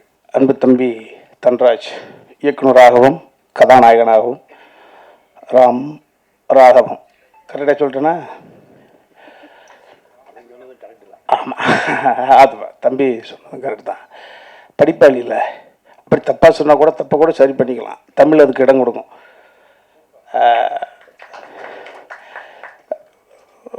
தம்பி சமுத்திரக்கனி இந்த தேர்ந்தெடுத்த பொழுது பார்த்தேன். ரைட்டர் அப்படின்ற ஒரு படத்தின் மூலமாக ஒரு இயக்குனர், வெள்ளை யானை, சங்கத்தமிழன், இதெல்லாம் பாருங்கள் எந்த அளவுக்கு கலெக்ட் ஆச்சுன்னு தெரியாது. நம்மளுக்கு ஒரு 80 வயசு ஆகும், ஒரு கைத்துக்கட்டில் மல்லாக்கப்படுத்திட்டு பாலெல்லாம் கலந்து போய் பேப்பர் பண்ணி யோசிக்கிற பொழுது நம்ம என்னடா சாதித்தோம், எத்தனை கோடி பணம் இருக்குது, அதில் என்ன சாதித்தோம், அந்த சாதனைக்கு உறுதுணையாக இருந்தவர்கள் தம்பி சமுத்திரக்கனி. அவருக்கு நிச்சயம் 80 ஒரு 90 நல்ல கண்ணையா வாழுகிற காலம் வரையும் வாழ்வார். அப்படி வாழுகிற பொழுது சுயநினைவோடு 100 வயதில் மல்லாந்து படுத்துக்கிட்டு யோசிக்கிற பொழுது நான் இந்த தமிழ் பூமிக்கு என்ன சாதித்தேன், அடுத்த தலைமுறைக்கு என்ன கொடுத்தேன் என்று யோசிக்கிற பொழுது எவ்வளவு கொடுத்திருக்கேன்னு யோசிக்கலாம். ஸோ தம்பியை பார்க்கிற பொழுது ராஜமௌலியும் அழைக்கிறார், ராஜமௌலியுடைய மகனும் அழைக்கிறார், தென்னிந்தியாவினுடைய ஆற்றலின் ஒட்டுமொத்த உருவம் தம்பி தனுசும் தொடர்ச்சியாக அழைக்கிறார். எப்படி ஒரு மனிதனால் இப்படி ஒரு எல்லோரோடும் கைகுலுக்கி செல்ல முடிகிறது? அப்போ அதற்கு பின்னணியில் அந்த மனசு இருக்குல்ல, அது எப்படி ஏறும் இறங்கும் இறங்கும், ஒரு பெரிய சாதாரண விஷயம் கிடையாது. அந்த தம்பி கனியை நான் தம்பியாக பெற்றதில் எனக்கு ஒரு பெரிய மகிழ்ச்சி. நான் அந்த இப்போ எனக்கும் தம்பிக்கும் இணைப்பு பாலமாக இருந்தது அன்பு பிள்ளை தம்பி சாட்டை அன்பழகன் தான். நான் ஃபைட் மாஸ்டர் சொன்னாங்களே, ஃபைட் மாஸ்டர் எடுத்துக்கிட்டு வந்த கதை தந்தை மகள் என்ற உறவு, இது தந்தை மகன் என்ற உறவு. நான் பங்கு பெற்ற இந்த மாணிக்கத்தையும் சாட்டையும் வச்சு பார்க்கிற பொழுது சாட்டை என்ன, இன்னும் கொஞ்சம் இந்த கதாபாத்திரம் இல்லைன்னா கொலை செஞ்சுட்டு ஜெயிலுக்கு போயிருப்பான். இந்த கொலை செய்யக்கூடிய உணர்வை தடுத்து அவனுக்குள்ள இருக்கக்கூடிய மனிதநேயத்தை மீட்டெடுத்தது என்பது இந்த சாட்டை. மாணிக்கம் என்ன, நாசர் சார் என்ற ஒரு கதாபாத்திரம் இல்லை என்றால் வாழ்க்கை முழுக்க இளம் பிராயத்திலேயே அவன் திருடராக தொடர்ச்சியாக இருந்து எங்கோ சேதாரமாக இருப்பான். ஸோ அற்புதமான அந்த உணர்வுகள் இது நிச்சயமாக இந்த மாணிக்கம் படமே பாருங்க, இந்த சாட்டை எடுத்து பாருங்க. நான் அடுத்த தலைமுறைக்கு கண்ணை மூடிட்டு பேரன் பேத்தியோடு உட்காந்து அந்த படத்தை போட்டு காமிக்கலாம்ப்பா. தம்பி சிவா சொன்னதை போல தவறு செய்வது ஒன்றும் பெரிய விஷயம் கிடையாது. தவறு செய்து விட்டு நான் தான் தவறானவன் என்று பெயர் வாங்கி விட்டேன், தொடர்ச்சியாக தவறு செய்வோம் என்ற உணர்வுக்கு சொந்தக்காரனை இல்லை, திரும்பி வா என்று ஒரு படைப்பு சொல்லணும். ஸோ நிச்சயமாக இந்த சாட்டையும் இந்த மாதிரியான படைப்புகள் அடுத்த தலைமுறைக்கு இப்பொழுது சமீபத்தில் அனன்யாஸ் நானா நானினா ஹிந்தியில் தாத்தா பாட்டி, அந்த ஒரு இடத்துல போயிருந்தேன். கிட்டத்தட்ட ஒரு phase 1, phase 2, phase 3, phase 5, phase 6 வரைக்கும் கம்மிட் ஆகிருக்கு. அங்கே இருக்கக்கூடிய அத்தனை பேரும் 60 வயதை தாண்டியவர்கள், ஈன்றெடுத்த பிள்ளைகளுக்கு அற்புதமான வாழ்க்கை அமைச்சு அவர்களெல்லாம் வெளிநாட்டுக்கு அனுப்பி வச்சுட்டு அற்புதமாக இன்பமாக வாழ்ந்து கொண்டிருக்கக்கூடியவங்க. அவர்கள் ஒவ்வொரு ஃபேஸ்லையும் மாணிக்கத்தை பார்த்துட்டோம். திரும்பவும் சொல்கிறோம், ஒரு மனிதனுடைய வெற்றி படத்தை வைத்து தீர்மானிப்பது அல்ல, மனதை வைத்து தீர்மானிப்பது. ஸோ அவ்வளவு பெரிய மன மகிழ்ச்சிக்கு காரணமாக இருக்கக்கூடிய ஒரு மாணிக்கம். ஆனால் நான் யோசிச்சு பார்த்தேன், நேற்று தான் பேசுகிறேன், இன்றைக்கி என்ன பேசுகிறது, தம்பியாரை கூப்பிட்டுச்சு. இந்த ஃபீல் குட்டு முதல்ல ஃபீல் குட்டுன்றாங்களே, இந்த ஃபீல் குட்டை முதல்ல இந்த உலகத்துக்கு சொன்னது யார் தெரியுங்களா சார்? அதை மட்டும் சொல்லிட்டு விட்டுக்கலான் இருக்கேன். ஃபீல் குட் புராணம் தான், ஆனால் எழுதுனது மனுஷன் இல்லையா? கம்பர் தான் இந்த ஃபீல் குட். இவர்களுக்கெல்லாம் முதல் இயக்குனர் கம்பன் தான். தம்பி சுப்பிரமணிய சிவா சொன்னது போல என்னன்னா, ராமன் கடவுள், அவனை இரவு பகலாக வணங்கி கொண்டிருப்பவன் வாலி. ஒரு சூழ்நிலையில் ராமன் வில்லாட்டியான், வில் தைத்து விட்டது, மரணத்தின் வாசல், சாக போறேன்னு தெரியுது. அவன் சாவை பற்றி கவலைப்படவில்லை. நான் அனுதினமும் வணங்கக்கூடிய ராமனால் இந்த வில் எய்தப்பட்டிருக்க கூடாது, என் ராமன் கொலையாளி ஆயிடக்கூடாது என்ற பதட்டத்தோடவே அந்த வில்லை எடுத்துட்டு பார்க்குறான். பார்த்தா ராமனுடைய வில் கலங்குறான். ஐயையோ, பார்த்தா ராமன் என்று ஆகிறான். ராமா, நீயா இதை எய்தாய்? நீயா இந்த பழிச்சல், இந்த பழிச்சொல்லுக்கு நீயா காரணமாகி போகிறாய்? இந்த ஒட்டுமொத்த உலகத்துக்கே அருள் பாவிக்கக்கூடியவனா நீ இந்த பழிச்சொல்லை சுமந்தால் இந்த புகழ் என்ற மௌடத்தை யார் சுகப்படுவா? தகுதி இல்லாத போய் உட்காந்துட போறானே. ஸோ எவன் தவறு செய்தானோ இந்த தவறு செய்தவன் பாயிண்ட் ஆஃப் வியூல யோசிக்கக்கூடிய குணம் இருக்கு. பார்த்தீங்களா, புராணம் தான் எழுதுனது. அப்போ வசனங்கள் போடுறான் பாருங்க. டேய், ஓவியத்தால் கூட வரைய முடியாத உருவ அழகு கொண்டவன்டா நீ ராஜவம்சத்தை சேர்ந்தவன், படிப்பாளி, நான் குரங்கு இனத்தை சேர்ந்தவன். ஐயோ, அப்பேற்பட்ட கடவுள் ஏன் எழுதான் தான் யோசிக்கிறான். ஓஹோ, மனைவி சீதா பிரிந்த காரணத்தினால நீ குத்துட்டியாப்பா, நீ என்ன செயல் செஞ்சேன்னு உனக்கே தெரியாமலே செய்துட்டியா? அதெல்லாம் பரவாயில்லப்பா. ஆனா மாறு வேஷம் போட்டு என் மனைவியை தூக்கிற ராவணனுக்கும் மறைந்திருந்து என்னை தாக்கிய உனக்கும் வித்தியாசம் என்ன இருக்குப்பா? இந்த உலகம் பேசுமேடா, அதை நினைச்சு எனக்கு சங்கடமா இருக்குப்பா. ஸோ அவனை நினைத்தே ஃபீல் பண்றான். அந்த ஃபீல் கூட்டு பாருங்க. சரி, ஒவ்வொரு மனிதனும் பிறப்பது சாவதற்குத்தான், பாசிட்டிவ் அப்படின்றதுக்கான வாழ்வதற்கு என்று சொல்கிறோம். பிறக்கும் பொழுதே இன்னொரு சபம், அதனால தான் பிரசவம். ஆனால் சாவு இருக்கிற பொழுது மனிதன் இருக்கிற பொழுது மரணம் வராது, மரணம் இருக்கிற பொழுது மனிதன் இருக்க மாட்டான். ஆனால் எனக்கு மிகப்பெரிய ஒரு கொடுப்பனை, நான் வணங்கிய கடவுளே என்னை வந்து குத்துகிறான், கொள்கிறான், நான் சாவதற்கான காரணம் நீ என்று அறிந்து சாகிறேன். அந்த வகையில் திருப்தி. 2 அப்ளிகேஷன். என் தம்பி சுக்குருவன் கொஞ்சம் போத வசலாம், கொஞ்சம் பேட் ஹேபிட்ஸ், இதே மாதிரி ஏதோ ஒரு நூலில் ஒரு சூழ்நிலையில் அவன் மேலே இதே மாதிரி குணத்தை ஒன்று. இன்னொன்று, சுக்ரீவன் தான் ராமன்கிட்ட சொல்லி ராம சுக்ரீவனுக்காகத்தான் குத்தி கொண்டுனா அப்படி உன் தம்பிகள் லட்சுமணனோ பரதனோ நாளைக்கு நான் இறந்த பிறகு என் தம்பி கிண்டல் பண்ணிடக்கூடாதுப்பா, அதை கொஞ்சம் தடுத்துறியா, இந்த அப்ளிகேஷன் தான் அப்படின்னா. இதை படிக்கிற பொழுது இதனுடைய followers and feel good directors, உங்கள் அனைவரையும் இதை விட வயதில் இளையவர்களாக இருந்தாலும் பாதம் தொட்டு வணங்குகிறேன். இதே போன்ற படத்தை கொடுத்து கொண்டே இருங்கள். வாழ்க வையகம். ஒரு நல்ல மனிதர்கள் முதல்ல, ஏன்னா அங்கே இருக்கிற அத்தனை பேருமே பார்த்தீங்கன்னா அற்புதமான படைப்புகளை கொடுத்த ஒரு இயக்குனர்கள். அவங்களுக்கும் என்னோட மனமார்ந்த வாழ்த்துக்கள். என்னை பார்த்து நிறைய பேர் பயப்படுவாங்க, என்ட்ரி ஆன உடனே பார்த்தீங்கன்னா பயந்துருவாங்க. பழகிட்டாங்கன்னா கொஞ்சம் ஓகே பரவாயில்ல அப்படின்னு நினைப்பாங்க. இப்படி ஒரு கேரக்டர் இது வந்து தெரிஞ்சவங்களுக்கு ஓகே, தெரிஞ்ச கூட்டங்கிறது ஒரு 10-100 பேர் வச்சுக்கலாம்ல. தெரியாதவங்க பார்த்தீங்கன்னா, நான் இப்போ ஒரு பப்ளிக் பிளேஸில் போயிட்டேன், ஒரு ஒரு ஒரு ஹாலுக்குள்ளே போனேன்னா என்னை பார்த்து பயந்து ஒதுங்குற கூட்டங்கள் வந்து நிறைய பெண்கள் கூட்டங்கள். பயந்து ஒதுங்கிடுவாங்க, ஐயோ ஒரு ஃபைட் மாஸ்டர்ப்பா அப்படின்னு ஒதுங்கிடுவாங்க. மனசுக்குள்ளே ஒரு சின்ன ஃபீல் இருக்கும், அது அப்புறம் போக பழகிடுச்சுன்னு வச்சுக்கோங்க. இப்போ ஹாஸ்பிட்டல் சைடெலாம் போனோன்னா எங்கிட்ட பேசுறதுக்கே பயப்படுவாங்க, பயந்து அப்படியே ஒதுங்கிட்டு இருப்பாங்க. அதை வந்து ஒரு இடம் மாற்றிச்சு எனக்கு. அந்த ஃபைட் மாஸ்டருங்கிற ஒரு கேரக்டர் நான் மாற்றி ஒரு சித்திரை சிவானம்னு ஒரு படம் எடுத்ததுக்கப்புறம் பார்த்தீங்கன்னா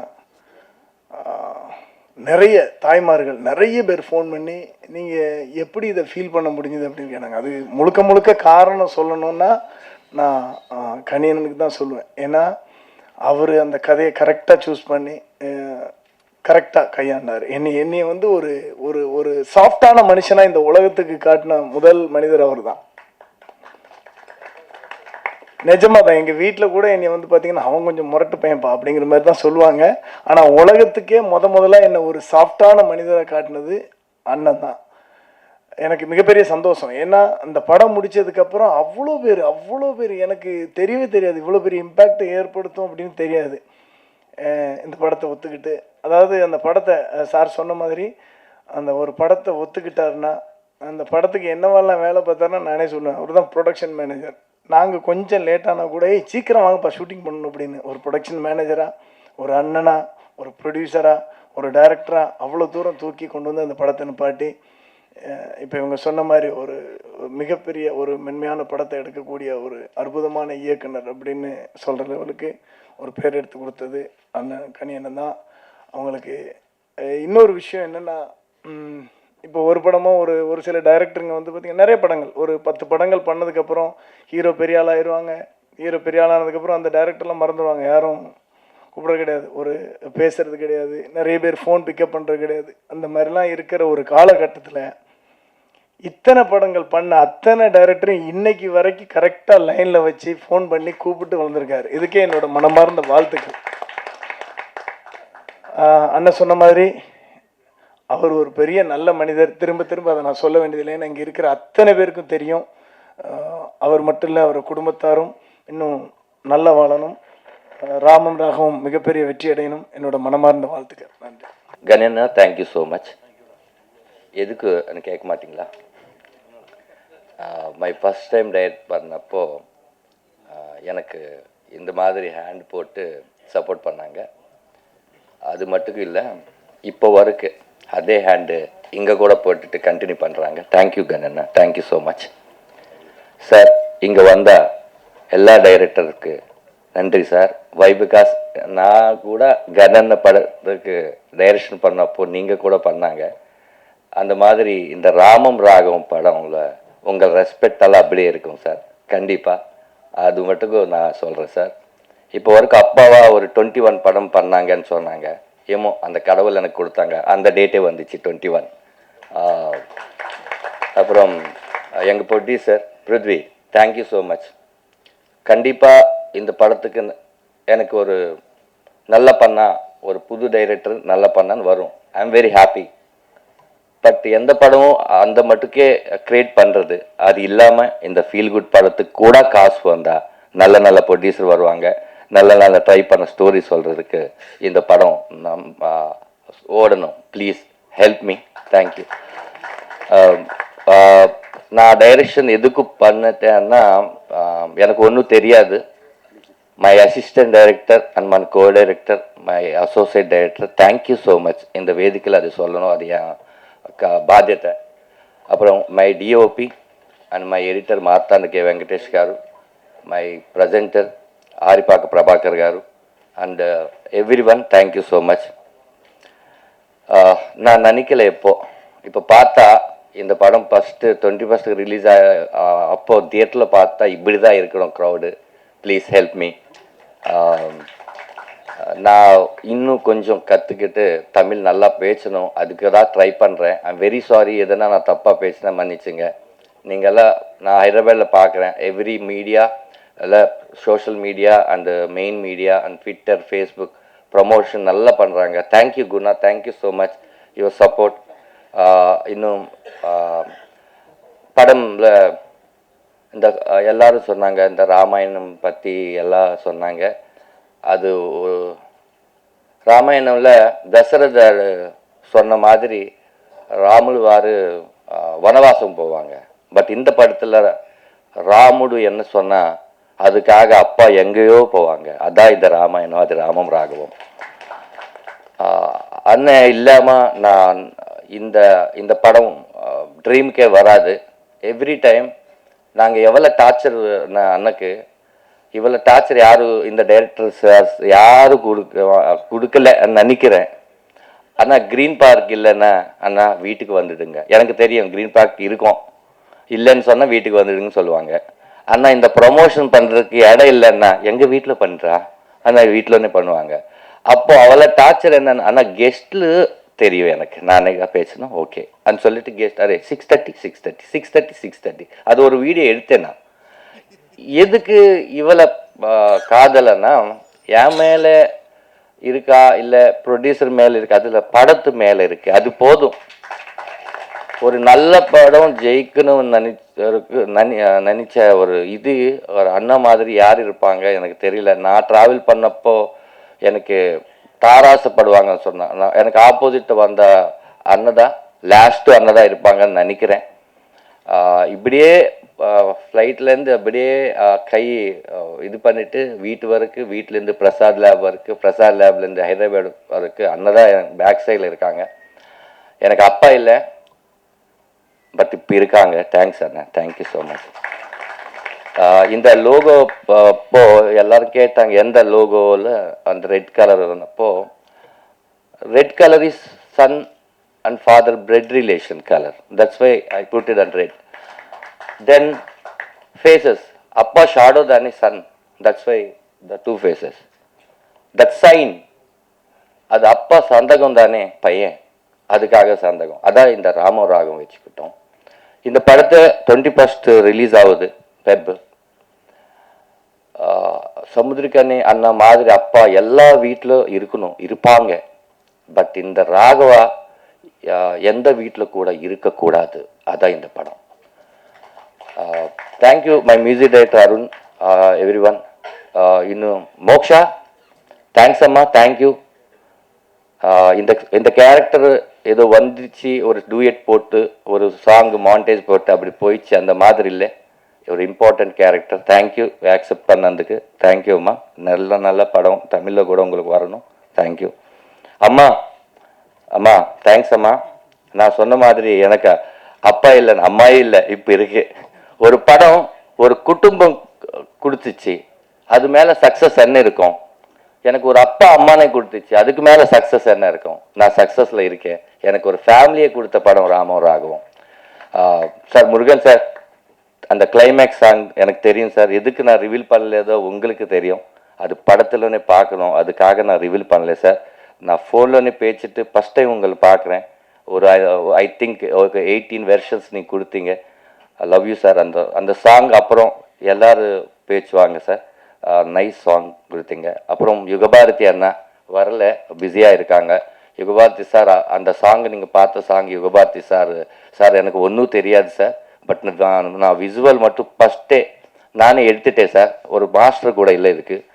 நான் என்ன யோசிச்சனோ அந்த விசுவல் எல்லாம் எடுத்துகிட்டு உங்களுக்கு கொடுக்குறேன் சார். நீங்கள் அது ஒரு சாங் மாதிரி எனக்கு கொடுங்க சார், அப்போ மியூசிக் பண்ணலாம்னு நினச்சேன். அப்போது சாங் கொடுத்தாங்க. மீச முன்ன கந்தம் உங்கள் வீட்டில் இருக்குது, அது பார்த்து நீ ட்ரை பண்ணுற, எதுக்கு வெளியே போகிற அந்த மாதிரி சொன்னாங்க. கொலை சாமே போகலன்னு சொல்லிட்டு ஒரு சூப்பர் ஓட் கொடுத்தாங்க. தேங்க்ஸ் யுகபாரதி அண்ணா, எல்லாருக்கும் தேங்க்யூ. இங்கே இருந்தால் எல்லோரும் 21st தியேட்டருக்கு வந்து ப்ளெஸ் பண்ணுங்க ப்ளீஸ். நல்ல படம், அது பார்த்த அப்புறம் நல்லதா இல்லைன்னா தெரியும், பார்க்க முந்தே நல்லதா இல்லையான்னு வேண்டாம், பார்த்துட்டு நல்ல இல்லைன்னா சொல்லுங்கள். நான் நெக்ஸ்ட் டைம் அந்த தப்பு ரிப்பீட் பண்ணாமல் இருப்பேன். Please support me. Thank you so much. இந்த படம் தமிழ்நாட்டில் ஜிஆர்ஆர் ரகு சார் நல்ல தியேட்டர் கொடுப்பாங்க சொன்னாங்க. நல்ல தியேட்டர் கொடுங்க சார், ப்ளீஸ் ஹெல்ப் மீ. எதுக்குன்னா துபாயிலேருந்து காசு எடுத்துக்கிட்டு தமிழ்நாடு வைக்கிறா சார், இங்கே காசு இங்கேயே இருக்கணும். ப்ளீஸ் துபாய்க்கு போகக்கூடாது. ஓகே, யார் இங்கேருந்த அங்கேருந்த ஆளோ யாரோ டைரக்டருக்கு ஒரு ப்ரொடியூசர் வேணுமுன்னா ஒரு நியூ ப்ரொடியூசர் நம்பே தயார் பண்ணணும். அதுக்காக இந்த படம் நல்லா ஓடணும். Thank you sir, thank you. எதனா தப்பாக பேசினா மன்னிச்சுங்க சார். Thank you sir, thank you. பத்திரிகை நண்பர்கள், ஊடக நண்பர்கள் வணக்கம். முதற்கண் எனது மாலை வணக்கம். ராமம் ராகவம் இந்த படம் பண்ணுறதுக்கு ரொம்ப ஒரு முக்கியமான காரணம் கனியண்ணன். கனியண்ணனோட நடிப்பை பார்த்து எத்தனையோ படங்களை பார்த்து இம்பாக்ட் ஆகிக்கிறேன். அவரோட வேலையில்லா பட்டதாரி படத்தை நான் கோயம்புத்தூர் ஏரியா டிஸ்ட்ரிபியூஷன் பண்ணிக்கிறேன். அப்பாவை பிடிக்காதவங்க யாரும் இருக்க மாட்டேது. நானும் அப்பாவை இழந்துவேன். அப்பாவோட உணர்வுகளை இன்ன வரைக்கும் நேசிச்சுட்டு இருக்கிறேன். அவரோட அப்பா படத்தை வாங்கணும்னு ரொம்ப ஆசைப்பட்டேன், அது வாய்ப்பு கிடைக்கல. ஆனால் அதே மாதிரி ஒரு உணவுபூர்வமிக்க ஒரு ராமம் ராகம் படத்தை பண்ணதில் பெருமை மிக்க சந்தோஷப்படுறேன். அப்பேற்பட்ட ஒரு நல்ல படம் தேட்டரில் நல்லபடியாக ரிலீஸ் பண்ணுறோம். 2 பெரிய படங்களுக்கு நடுவில் ரிலீஸ் பண்ணுறோம். தேட்டருக்காரங்க நல்ல ஆதரவு கொடுக்குறாங்க. அது மக்கள்கிட்ட போய் சேர்த்தக்கூடிய ஒரு மிகப்பெரிய விஷயம் இருக்குது. அதை நல்லபடியாக சேர்த்து நல்லபடியாக வெற்றி பெற செய்யணும்னு அனைவரும் வேண்டி கேட்டுக்கொள்கிறேன். நன்றி, வணக்கம். இந்த மேடை வந்து கணிசாரால் அங்கீகரிக்கப்பட்ட மனிதர்கள்னு சொல்லலாம்.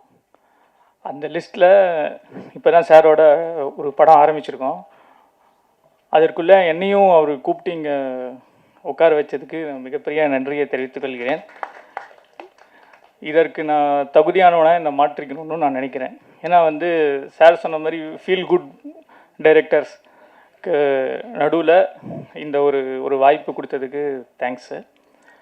ரெண்டாவது, இது ஏன் எனக்கு ரொம்ப ஒரு பிடித்த ஒரு கூட்டமாக இருக்குன்னா, நான் வந்து ஒரு டூயட் மூவிஸில் ஒரு 10 இயர்ஸ்க்கு முன்னாடி அசிஸ்டன்ட் டைரக்டராக ஒர்க் பண்ணும்போது என்னுடைய நண்பர் படம் முடிகிற டைமில் ஒன்று சொன்னான், இந்த படம் எப்படியாவது வெற்றி பெறணும் அப்படின்னு சொன்னான். அப்போ தான் நம்ம 2 பேரும் ஃப்ரெண்ட்ஸாக இருக்க முடியும் அப்படின்னா.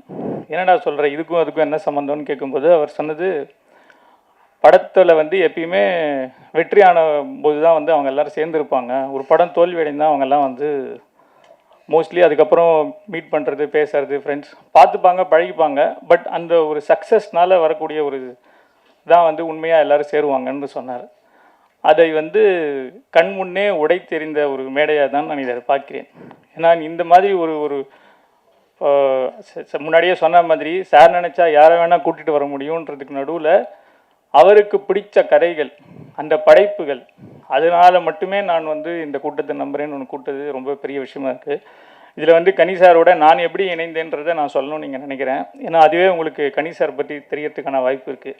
நீங்களாம் ஏன் படம் வரணும், இப்போ நம்ம வந்து படம் வரணுன்னா உடனே நம்ம யோசிப்போம். சில பேர் சொல்லும்போது இவர் சொன்னாருன்னா இந்த படம் நல்லாயிருக்கும் அப்படின்னு ஒரு நம்பிக்கை வந்து போகிறவங்க தான் ஜாஸ்தி. அது ரெவ்யூஸாக இருக்கலாம், யூடியூப் வீடியோஸாக இருக்கலாம், பத்திரிகையாளர்களாக இருக்கலாம், இல்லை நண்பர்களாக கூட இருக்கலாம். அந்த மாதிரி சார் வந்து ஒரு ஸ்கிரிப்டை தேர்ந்தெடுத்தாலே அதில் ஒரு விஷயம் இருக்குன்றதுக்கு இந்த மேடை ஒரு மிகப்பெரிய ஒரு உதாரணம். அதில் வந்து நான் சாருக்கு வந்து இந்த ஸ்கிரிப்டை வந்து நிறைய பேர்கிட்ட நான் ட்ரை பண்ணிட்டே இருந்தேன். பல தடவை ட்ரை பண்ணி சரி ஒரு மாதிரி ஒரு அலுப்பு தட்டும்போது எனக்கு தெரிஞ்ச ஒரு நண்பர் மூலிமா நான் வந்து சாருக்கு வந்து ஸ்கிரிப்ட் அனுப்பிச்சேன். அப்போ அவர்கிட்ட சொன்னேன், சார் எல்லோரும் வாங்குவாங்க ஸ்கிரிப்டை, அதுக்கப்புறம் அவங்க படித்தாங்களான்னு ஃபாலோ பண்ணுறதுக்கே பல நாட்கள் ஆகும். ஸோ அதனால் எனக்கு பெருசாக நம்பிக்கை இல்லை சார். அவர் வந்து ஒரு வேளை படிக்கிறதா இருந்தால் எனக்கு ஒரு ஃபோன் பண்ண சொல்லுங்கள் சார்னு ஒரு திமிரோட தான் சொன்னேன். சொல்லிவிட்டு நான் பாட்டுக்கு போயிட்டுருந்தேன். ஒரு நாள் நான் வந்து இமெயில் பண்ணுங்கன்னு சொன்னார். சரின்னு இமெயில் பண்ணிட்டேன். அடுத்த நாள் காலையில் 10 மணிக்கு கனி சார் ஃபோன் பண்ணார். கார்த்திக், நீங்கள் வந்து படிக்கிறதுக்கு முன்னாடி ஃபோன் பண்ண சொன்னீங்களா, என்ன விஷயம் அப்படின்னாரு. எனக்கு ஒரு ரொம்ப ஷாக்கிங்காக இருந்தது. இவ்வளோ ப்ராம்ப்டாக கேட்குறாரு. இல்லை சார், இந்த மாதிரி இந்த ஸ்கிரிப்ட் ஆரம்பத்தில் ஒரு 30 பேஜஸ் கொஞ்சம் ஸ்லோவாக போகும், ஆனால் அதுக்கான காரணம் வந்து லேட்டாக புரியும், அதனால் நீங்கள் முழுசாக படிக்கணும்னு நினைக்கிறேன் சார். அவ்வளோதான் சொல்லணுமா அப்படின்னார். அவ்வளோதான். சரி, இதுக்கப்புறம் எப்போது நம்ம வந்து ஃபோன் பண்ணி அவரை தான் கேட்க முடியும், கனி சாருக்கு டைரெக்டாக பண்ண முடியாதுன்னு நினச்சேன். நீங்கள் நம்ப மாட்டீங்க, அன்றைக்கி நான் ஒரு ஆட் ஃபிலிம் ஷூட்டில் இருந்தேன். எக்ஸாக்டாக 3 hours. காலையில் 11 மணிக்கு ஃபோன் பண்ணார். ஈவினிங் ஆல்மோஸ்ட் கிட்டத்தட்ட 3 o'clock ஆகும்போது அவர் ஃபோன் பண்ணார். ஃபோன் பண்ணிவிட்டு அவர் சொன்ன முதல் வார்த்தை வந்து, அந்த படத்தை நான் என்ன தீம்னு நினச்சி எழுதினேனோ அந்த விஷயத்தை ஃபஸ்ட்டு ஹலோ கூட சொல்லலை, அதுதான் சொன்னார். ஸோ அதுக்கப்புறம் ஒரு 10 நிமிஷம் பேசினோம். அந்த முடிவில் வந்து என்னால் நம்ப முடியல அவர். ஏன்னா இது வரைக்கும் நான் கொடுத்து யாருமே இவ்வளவு ஃபாஸ்ட்டாக ஒரு படித்து அதை இம்மிடியட்டாக ரெஸ்பாண்ட் பண்ணி அதை அந்த கதையோட தீம் என்னவோ அதை சொன்னது இது எதுவுமே வந்து எனக்கு கொஞ்ச நேரம் நம்பவே முடியல. அதுக்கு பிறகு நான் கடைசியாக அந்த ஃபோன் காலில் கேட்டேன், சார் கன்ஃபார்ம்டாக நீங்கள் இதை பண்ணுறீங்களா? ஓகே, நீங்கள் ப்ரொடியூசர் ட்ரை பண்ணுங்கள், நான் பண்ணுறேன்னு சொல்லிட்டார். அதுக்கப்புறம் சாரை நான் இந்த ஃபோன் காலுக்கு அப்புறம் கிட்டத்தட்ட 2 வருஷம் சாரை பார்க்கவே இல்லை.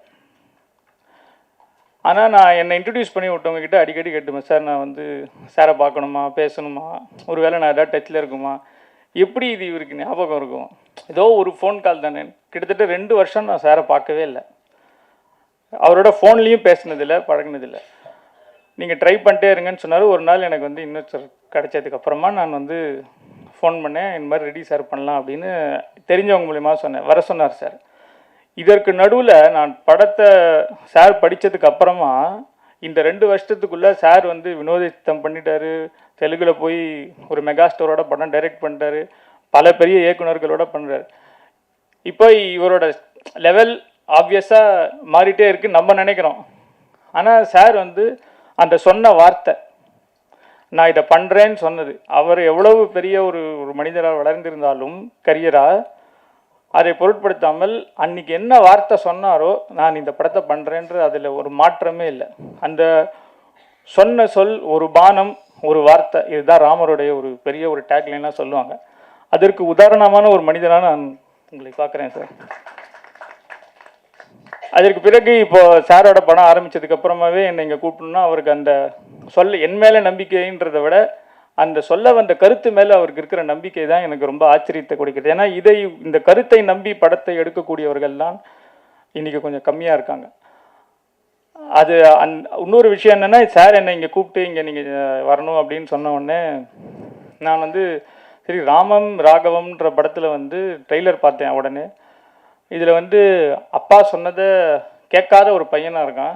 ஏன்னா இது ராமாயணத்துக்கு மொத்தமாகவே ஆப்போசிட்டாக இருக்குது. இது மாதிரி ஒரு டைட்டில் எதுக்காக வைக்கணும் அப்படின்னு யோசிக்கும் பொழுது, ராமர் வந்து இந்த பூமிக்கு வரத்துக்கு முன்னாடி கிட்டத்தட்ட 40-50 அரசர்கள் அதற்கு முன்னாடி இக்ஷ்வாகு குலத்தில் வாழ்ந்திருக்காங்க. இந்த குலத்தில் வந்து உரித்த ஒரு முக்கியமான ராஜா வந்து சகரன். அந்த சகரனுக்கு வந்து அஜமஞ்சஸ்னு ஒரு பையன் பிறக்கிறான். அந்த பையன் தர்ம பாதையில் நடக்கலை, எல்லா விதமான கெட்ட காரியங்களையும் பண்ணுறான். அந்த பையனை வந்து ஊரை விட்டு துரத்திடுறாங்க. ஆனால் அதுக்கு கூடயே சில கசின்ஸ் எல்லாம் பிறக்கிறாங்க. அதில் வந்து ஒரு 60,000 பேர் இருக்காங்க. அந்த மனிதர்கள்லாம் ஏதோ ஒரு முனிவரோட சாபத்தினால வந்து சாம்பல் ஆயிடுறாங்க. ஸோ ஒரு குலத்தில் ராமர் பிறக்கிறதுக்கு இது ஒரு 13 ஜெனரேஷன் முன்னாடி ஒரு பையன் வந்து அப்பாவோட பேச்சை கேட்காம வழி தவறி போயிடுறான். அதற்கு பிறகு அந்த குடும்பம் வந்து திரும்ப வர்றதுக்கு அதுக்கு அடுத்து 3 ராஜாக்கள், திலீபன், அம்சுமான், பகீரதன்ற கதைகள்லாம் வந்து பகீரதனால் கங்கை வந்து பாரத தேசத்துக்கு கொண்டு வரப்பட்டு மோட்சம் அடைந்து அந்த குடம் வந்து திரும்ப வந்து மாறுது. அப்போது ஒரு பையன் வந்து ஒரு ஃபேமிலியிலேருந்து தன்னுடைய அப்பா நினைத்ததோ இல்லை தர்மத்திலேருந்து விலகி நான் அவர் சொன்ன மாதிரி ராகவம்ன்ற ஒரு பையன் வந்து இருக்கக்கூடாது எந்த வீட்லேயும் அப்படின்னு சொல்கிறாருன்னா, அந்த பையனை திரும்ப வந்து என்னைக்கா ஒரு நாள் எப்படியாவது கூட்டிகிட்டு வரணுன்ற அந்த முயற்சி வந்து எல்லா அப்பாக்களும் தினம் இந்த சமுதாயத்தில் செஞ்சுட்டே இருக்காங்க. அதனால தான் அப்பா அப்படின்ற ஒரு கேரக்டரை சார் வந்து இம்பார்ட்டண்ட்டாக எடுத்து அந்த அந்த அந்த பலவிதமான டைமென்ஷன்ஸை எக்ஸ்ப்ளோர் பண்ணுறது ரொம்ப இன்ட்ரெஸ்டிங்காக இருக்குது. ஸோ இந்த படத்துக்கும் ஆக்சுவலாக ராமாயணத்துக்கும் ரொம்பவே ரிலேட்டடாக இருக்குது. ஏன்னா முன்னாடி சொன்ன மாதிரி தான் ஒரு அப்பா வந்து கண்டிப்பாக என்ன என் லைஃப்பில் எப்படி வேணால் சக்ஸஸ்ஃபுல் ஆகலாம், ஆனால் தன் பையனை வந்து நல்லா வளர்க்குறத அந்த இடத்துல மட்டும் தோத்துட்டான்னா எந்த வெற்றிக்கும் அது சமமாகவே ஆகாது. ஸோ இந்த மாதிரி ஒரு படம், ஒரு முயற்சி, இது பசங்க எல்லாருக்குமே ஒரு நல்ல ஒரு பாடமாகவும் இருக்கும்னு நான் நினைக்கிறேன். இந்த படம் மிகப்பெரிய வெற்றி அடையணும்னு என்னோட இறைவனை வேண்டிக்கிறேன். மீடியா, டிஜிட்டல் மீடியா எல்லாருக்கும் வணக்கம். அதே போல் இந்த நிகழ்ச்சிக்கு வருகை தந்திருக்கும் வெல்விஷர்ஸ் மற்றும் இங்கே இருக்கக்கூடிய அற்புதமான இயக்குனர்கள் அனைவருக்கும் வணக்கம் மற்றும் படக்குழுவினர் அனைவருக்கும் வணக்கம். என் குருநாதர் சமுத்திரகனி சார், அவருடைய முதல் அவர் இயக்குன ஒரு சின்னத்திரை சீரியல் தான் நான் நடிக்க ஆரம்பித்தேன். ஸோ அப்போலேருந்து நான் அவரை பார்த்துட்ருக்கேன். ஸோ ஒரு வெற்றி இயக்குனராக சின்னத்திரையில் இருந்தார். அதற்கு பிறகு திரைப்படங்கள் போய் இயக்க ஆரம்பித்தார். ஒரு சில படங்கள் இயக்குனார். அது பேசப்பட்டது, ஆனால் அது வந்து பெருசாக ஒரு வரவேற்பு கிடைக்கல. அதற்கு பிறகு எந்த ஒரு யோசனையும் இல்லாமல் மீண்டும் வந்து சின்னத்திரைக்கு வந்து திருப்பி இயக்குனார். அதுக்கப்புறமா திரும்பவும் இல்லை, எனக்கு பெரிய ஒரு விஷயத்து இருக்குது, நான் அதை நோக்கி போகணுன்னு சொல்லிட்டு அதுக்காக வந்து ஃபேமிலிக்கிட்டலாம் சொல்லிவிட்டு, உனக்கு என்னம்மா பணத்துக்கு எந்த குறைச்சலும் இல்லைம்மா பார்த்துக்கிறோம் அப்படின்னு சொல்லி வீட்டில் வந்து ஒய்ஃப் கிட்ட கூட சொல்லிவிட்டு திரும்பவும் சினிமாவுக்கு போகிறாரு. ஆனால் அந்த முறை ஒரு அசோசியேட் டைரக்டராக போனார். அதுக்கப்புறமா பொறுமையாக ஒரு படமாக இயக்கி அதுக்கப்புறமா வந்து ஒரு பெரிய நடிகராக மாறினார். அப்போவும் வந்து அவர் எங்கேயுமே நிற்கவே இல்லை. எப்போவுமே வந்து ஓடிக்கிட்டே இருக்கணும்டா, வாழ்க்கையில் நம்ம சாதிக்க வேண்டிய விஷயங்கள் நிறைய இருக்குது அப்படின்னு எப்போவுமே சொல்லிக்கிட்டே இருப்பார். இன்னி வரைக்கும் அதான் சொல்லிக்கிட்டு இருப்பார். அண்ட் அதையும் தாண்டி நம்ம தம்பி ரமையா சார் சொன்ன மாதிரியும் அவர் எப்போவுமே என்கிட்ட சொல்கிற ஒரு விஷயம் என்னென்னா, குடும்பத்துக்கு வேண்டியது செஞ்சிடணும்டா, ஆனால் அதை தாண்டி நம்ம வந்து வாழ்க்கையில் ரிலாக்ஸ் ஆகிற கட்டத்தில் நம்ம திரும்பி பார்க்க போது நம்ம என்ன படைச்சோம், நம்ம என்ன பண்ணியிருக்கோம், என்ன சாதிச்சிருக்கோம், இந்த சொசைட்டிக்காக நம்ம என்ன கொடுத்துருக்கோம் அப்படின்னு நம்ம திரும்பி பார்க்கும் போது நம்ம பேர் சொல்கிற மாதிரி ஒரு 20 படைப்புகளாக இருக்கணும் அப்படின்னு அவர் எப்போவுமே சொல்லிக்கிட்டே இருப்பார். அது வந்து ஒரு உண்மையான விஷயம் கூட. ஏன்னா இன்றைக்கி இங்கே இருக்கக்கூடிய இயக்குனர்கள் அதுக்கு பெரிய சாட்சி. அவ்வளோ அழகான படைப்புகளை கொடுத்த இயக்குனர்கள் இன்றைக்கி கனி சாருக்காக வந்திருக்காங்கன்னா அது அவர் மேலே வச்சுருக்கிற அது ஒரு அந்த அளவு கடந்த ஒரு பாசம், மரியாதை மற்றும் அவருக்கு இவங்க கொடுக்குற ஒரு அங்கீகாரம் தான் நான் நினைக்கிறேன். ஸோ அப்படிப்பட்ட அந்த படைப்புகளில் கண்டிப்பாக ராமமும் ராகவமும் கண்டிப்பாக வந்து சேரும்ன்ற நம்பிக்கை எனக்கு இருக்குது. அவர் வந்து இப்போ சொன்னார், அதாவது வந்து தன் பிள்ளைகளுக்கு தாண்டி வந்து ஒரு மகனாக வந்து என்னை வந்து அவர் வந்து பாவித்து வந்து அவர் அங்கீகாரம் கொடுத்துருக்காரு. உண்மையில் ரொம்ப சந்தோஷமாக இருக்குது. அதையும் தாண்டி வந்து நம்ம இயக்குனர் தன்ராஜும் வந்து அது வார்த்தையை சொல்லியிருக்காரு. ஸோ உண்மையிலேயே அது நல்லாவே புரியுது, பொருந்துது.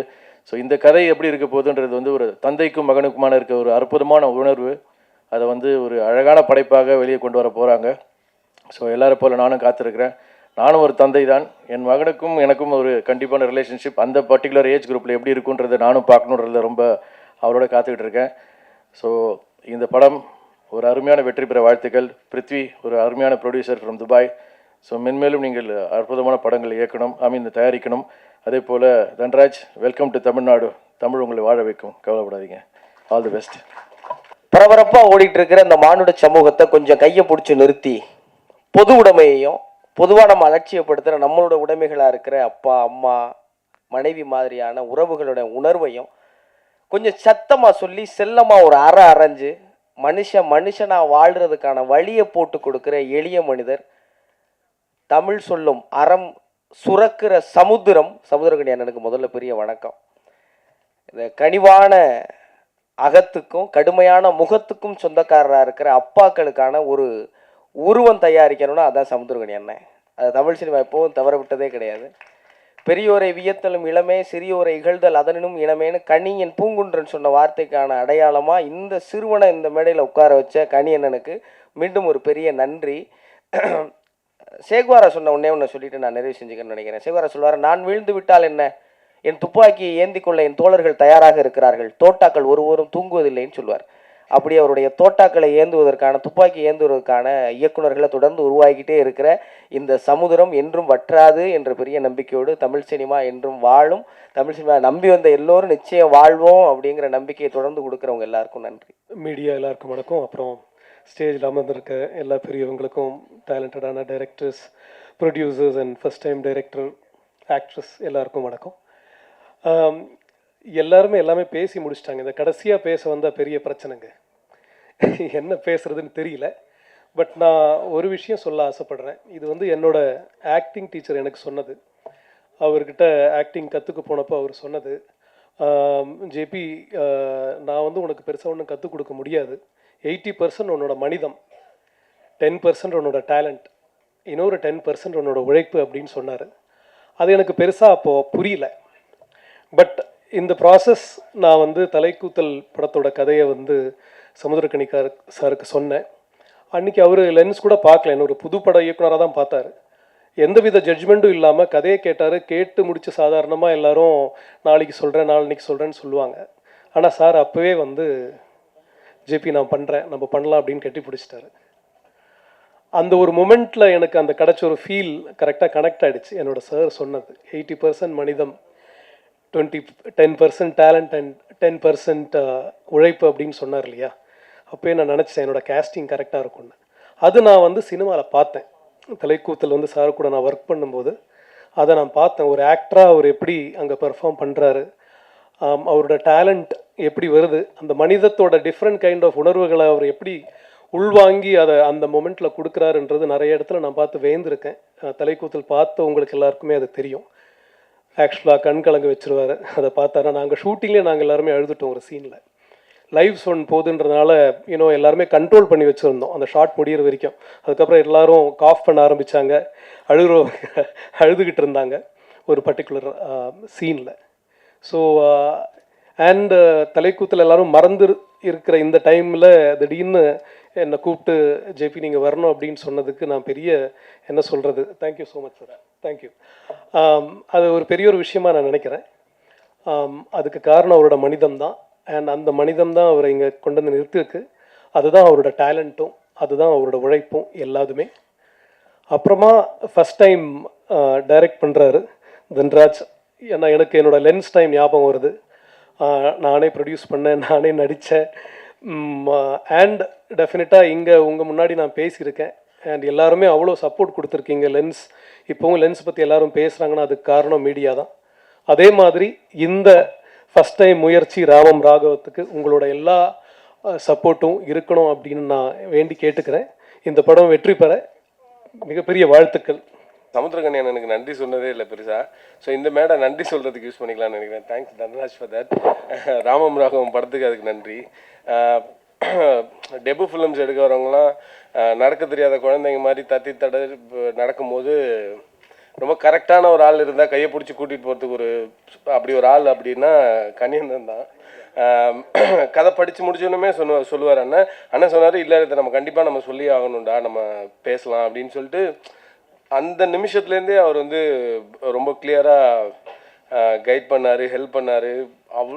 நம்ம எழுதின ஒன்றை வந்து உயிர் கொடுத்து அதை அவர் தங்கராஜா பர்ஃபார்ம் பண்ணி காட்டும்போது தான் அவ்வளோ ஃபுல்ஃபில்லாக இருக்கும். நான் நிறைய நேரம் மானிட்டர் பார்க்காம அவர் நடிக்கும்போது கீழே உட்காந்துட்டு அவரை நான் பார்ப்பேன். ரொம்ப லாஸ்ட் மினிட்லலாம் ஒரு 2 பேஜ் டயலாக் எடுத்துகிட்டு போய் கொடுப்பேன் நான். என்னடா இப்போ வந்து கொடுக்குறேன்னா திட்டுவார். ஸோ அதையுமே வந்து ரொம்ப சிம்பிளாக ஒரு வித்தின் ஒரு 20 மினிட்ஸில் அடிச்சு காலி பண்ணியிருக்காரு.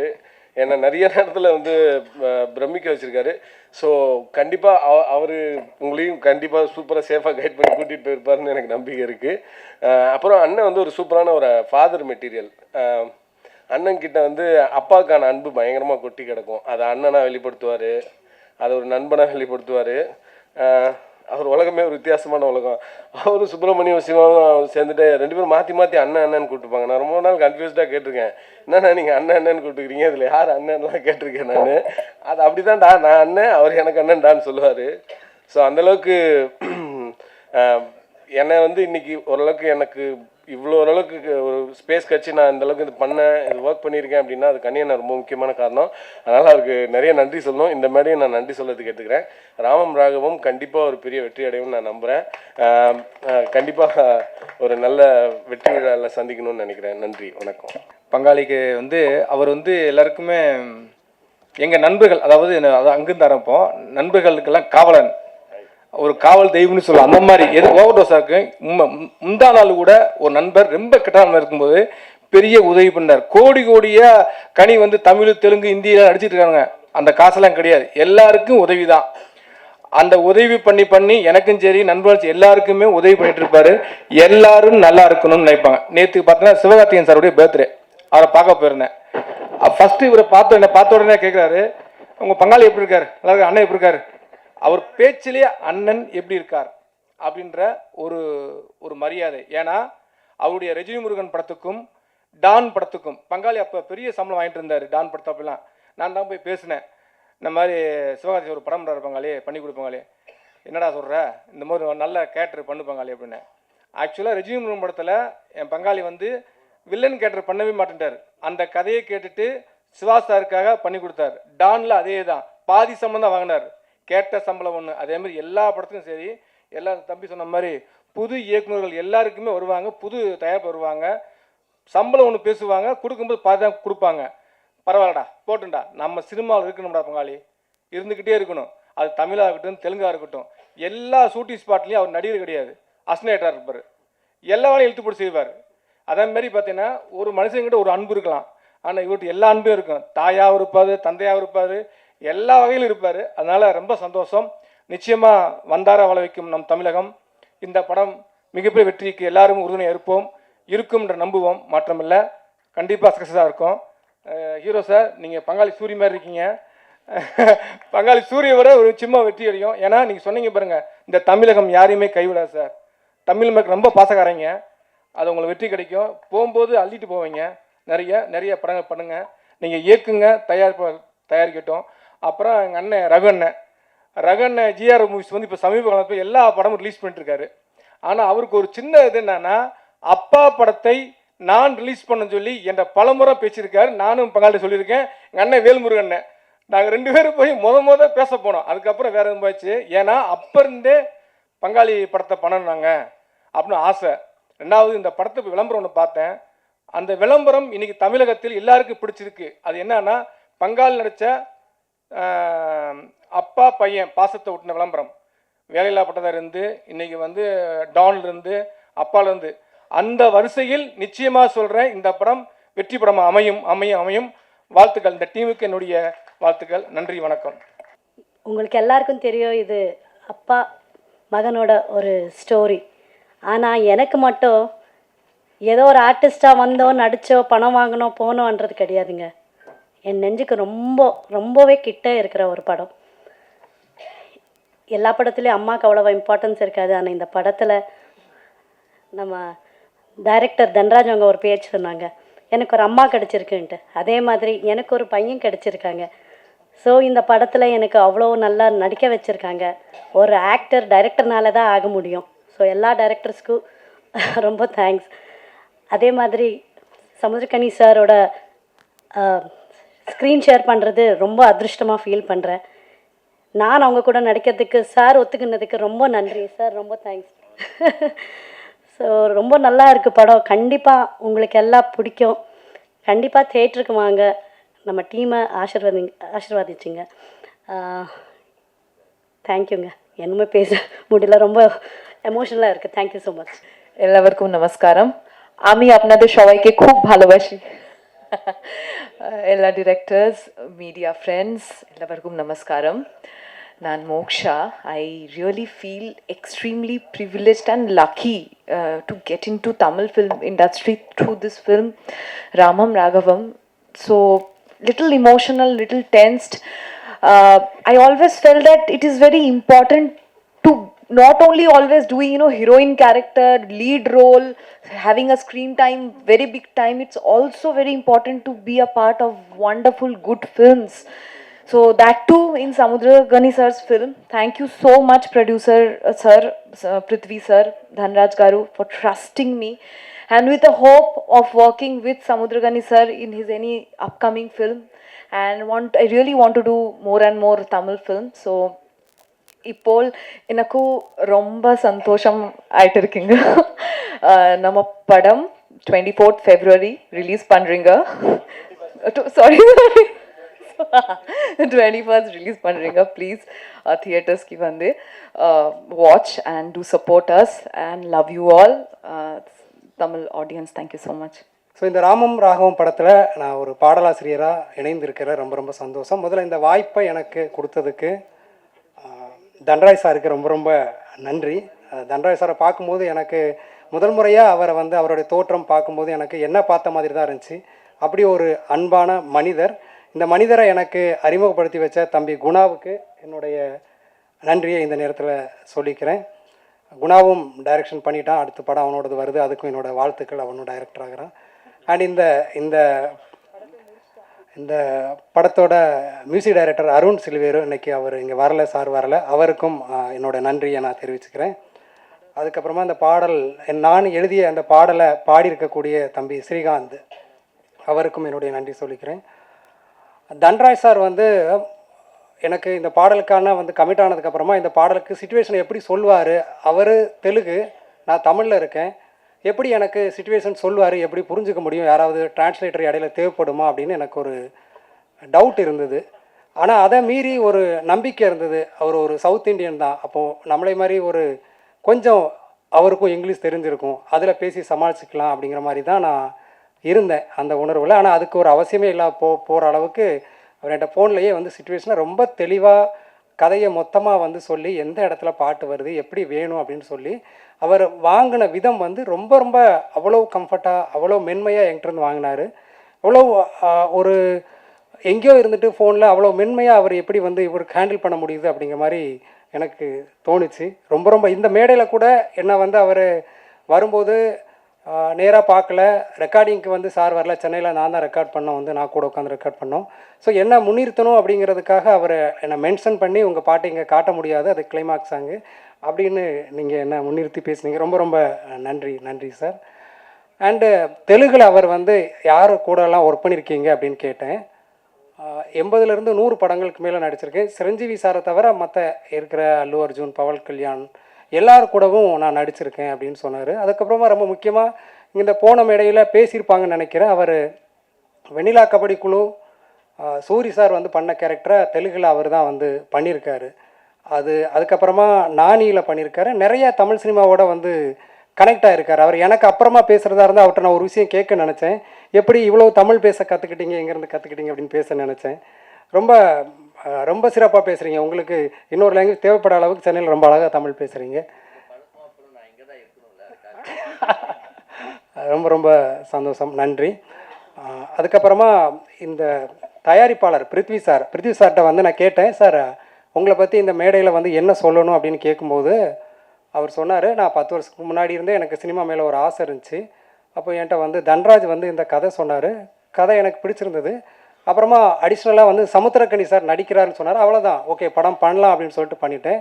இப்போ எனக்கு துபாயில் ஒரு ஃபேமிலி இருக்குது, துபாயில் ஒரு வீடு இருக்குது, சென்னையில் ஒரு ஃபேமிலி இருக்காங்க, சமுத்திரக்கனியான ஃபேமிலி, சென்னையில் ஒரு வீடு இருக்குது அப்படின்னு நீங்கள் மறக்காமல் சொல்லணும் அப்படின்னு அவர் வந்து என்கிட்ட சொல்லியிருந்தார். ஸோ பிரீத்தி சார் உங்களுக்கும் என்னுடைய நன்றி. அதுக்கப்புறமா இந்த படத்தோட ஹீரோயின் பின்வரிசையில் உட்காந்துருக்காங்களே மோக்ஷா, அன்பே நீ பனித்துளி நான் தானே புல்வெளி. ஏன்னா மோக்ஷாவுக்கு எனக்கும் முன்னாடி ஒரு கனெக்ஷன் இருக்குது. மோக்ஷா நானும் இதுக்கு முன்னாடி ஒரு படத்தில் ஒர்க் பண்ணியிருக்கோம். ரைட் தொடர்பு தான், அது தொடர்பு இல்லைக்கு வெளியே இருக்கிற விஷயம் இல்லை, அதான் தொடர்பு தான், கனெக்ஷன் தான் ஏதோ ஒரு வகையில். ஓகே அது என்னென்னா ஏவாள்னு ஒரு படம் பண்ணோம், அங்காடி தெரு மகேஷ் வந்து நடிச்சிருந்தார், அவருக்கு ஜோடியாக வந்து மோக்ஷா வந்து நடித்தாங்க. அந்த படத்தோட வசனம் நான் எழுதினேன், பாடல்களும் நான் எழுதினேன், கோ டைரக்டராக ஒர்க் பண்ணேன். அப்போது கேரளாவில் குட்டிக்கானம் வந்து ஒரு பக்கம் பயங்கரமாக பனி பெஞ்சிட்ருக்கு, நைட் ஷூட் பண்ணிகிட்டு இருந்தோம், இன்னொரு பக்கம் மழை பெஞ்சிட்ருக்கு. அந்த டைமில் தான் வந்து மோக்ஷா வந்து முதல் முறையாக எனக்கு அறிமுகமானாங்க. அப்போ ரொம்ப ஒரு பார்க்குறதுக்கு வந்து ரொம்ப ஒரு அப்பாவி பொண்ணாக இருந்தாங்க. இப்போ நீங்கள் மோக்ஷா பற்றி உங்களுக்கு தெரியணுன்னா இன்ஸ்டாவில் தேடி பாருங்கள், கேரளாவோட டார்லிங்காக இருக்காங்க அவங்க வந்து, அவ்வளோ ஃபேன்ஸு, அவ்வளோ வீடியோஸ் இருக்கும் நீங்கள் பார்த்தீங்கன்னா.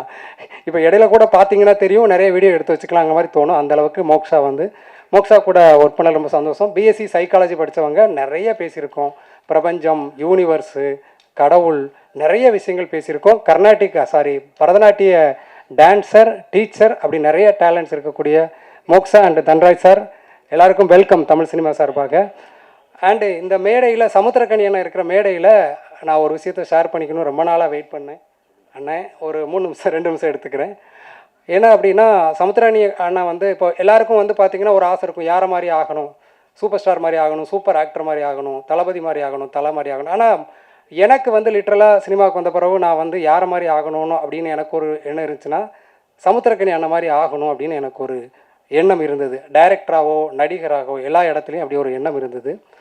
இதுக்கு முன்னாடி எம்ஜிஆர் மகன் படத்தில் அண்ணன் இருந்தார், நான் பாட்டு எழுதின படத்தில். அப்புறம் சைரன் படத்துலையும் அண்ணன் இருந்தார். ஆனால் இந்த படத்தில் தான் எனக்கு அண்ணனுக்கு பாட்டு எழுதுறதுக்கான வாய்ப்பு கிடச்சிருக்கு. ரொம்ப ரொம்ப சந்தோஷம் அண்ணன். ரொம்ப அழகாக இருக்கும். வாழ்வின் வாசம் போகுதே வானம் துண்டாய் ஆகுதேன்னு அழகான பாடல் வரிகளோட இந்த வந்திருக்கும். இதுக்கு முன்னாடி வந்து தம்பிராமையா அண்ணன் இங்கே இருந்தாங்க. நாங்கள் 10 வருஷத்துக்கு முன்னாடி ஊன்னு ஒரு படம் பண்ணோம். அந்த படம் வந்து பண்ணும்போது ஆசிக்னு ஒரு டைரக்டர் தம்பி இருந்தான். அவன் என்கிட்ட சொல்லுவான், நாங்கள் அந்த படம் பண்ணும்போது நான் தான் அந்த படத்தோட கதை என்னோட கதை அண்டு அந்த படத்துக்கான பேர் நான் வச்சேன். அதுக்கப்புறம் தம்பிராமையா அண்ணன்ட்ட பேசி அந்த படத்துக்காக அவரை முதல்ல கதாநாயகனாக நடித்தார். இப்படி அந்த படம் ஃபுல்லாகவே நான் நிறைய பாடல்கள் எழுதியிருப்பேன். ஈவன் அந்த படத்தில் தான் படத்தில் தான் திக்கித்தன தேவதை பாடலும் இருந்தது. அப்போ ஆசிக் வந்து என்கிட்ட சொல்லுவான், அந்த படத்தோட டைரக்டரு, சார் நீங்கள் வந்து சமுத்திரக்கனி சார், நான் வந்து சசிகுமார் சார், அப்படி ஆகணும் சார் சினிமாவில் அப்படின்னு சொல்லுவான் வந்து. ஸோ அந்த இடம் இன்னும் இருக்குது எனக்கு. நான் அப்படி ஆக வேண்டிய தூரம் இருக்குது. நிறைய பேரை கைப்பிடிச்சு கூட்டு வந்து முன்னாடி விடுறீங்க ஊடக நண்பர்கள்.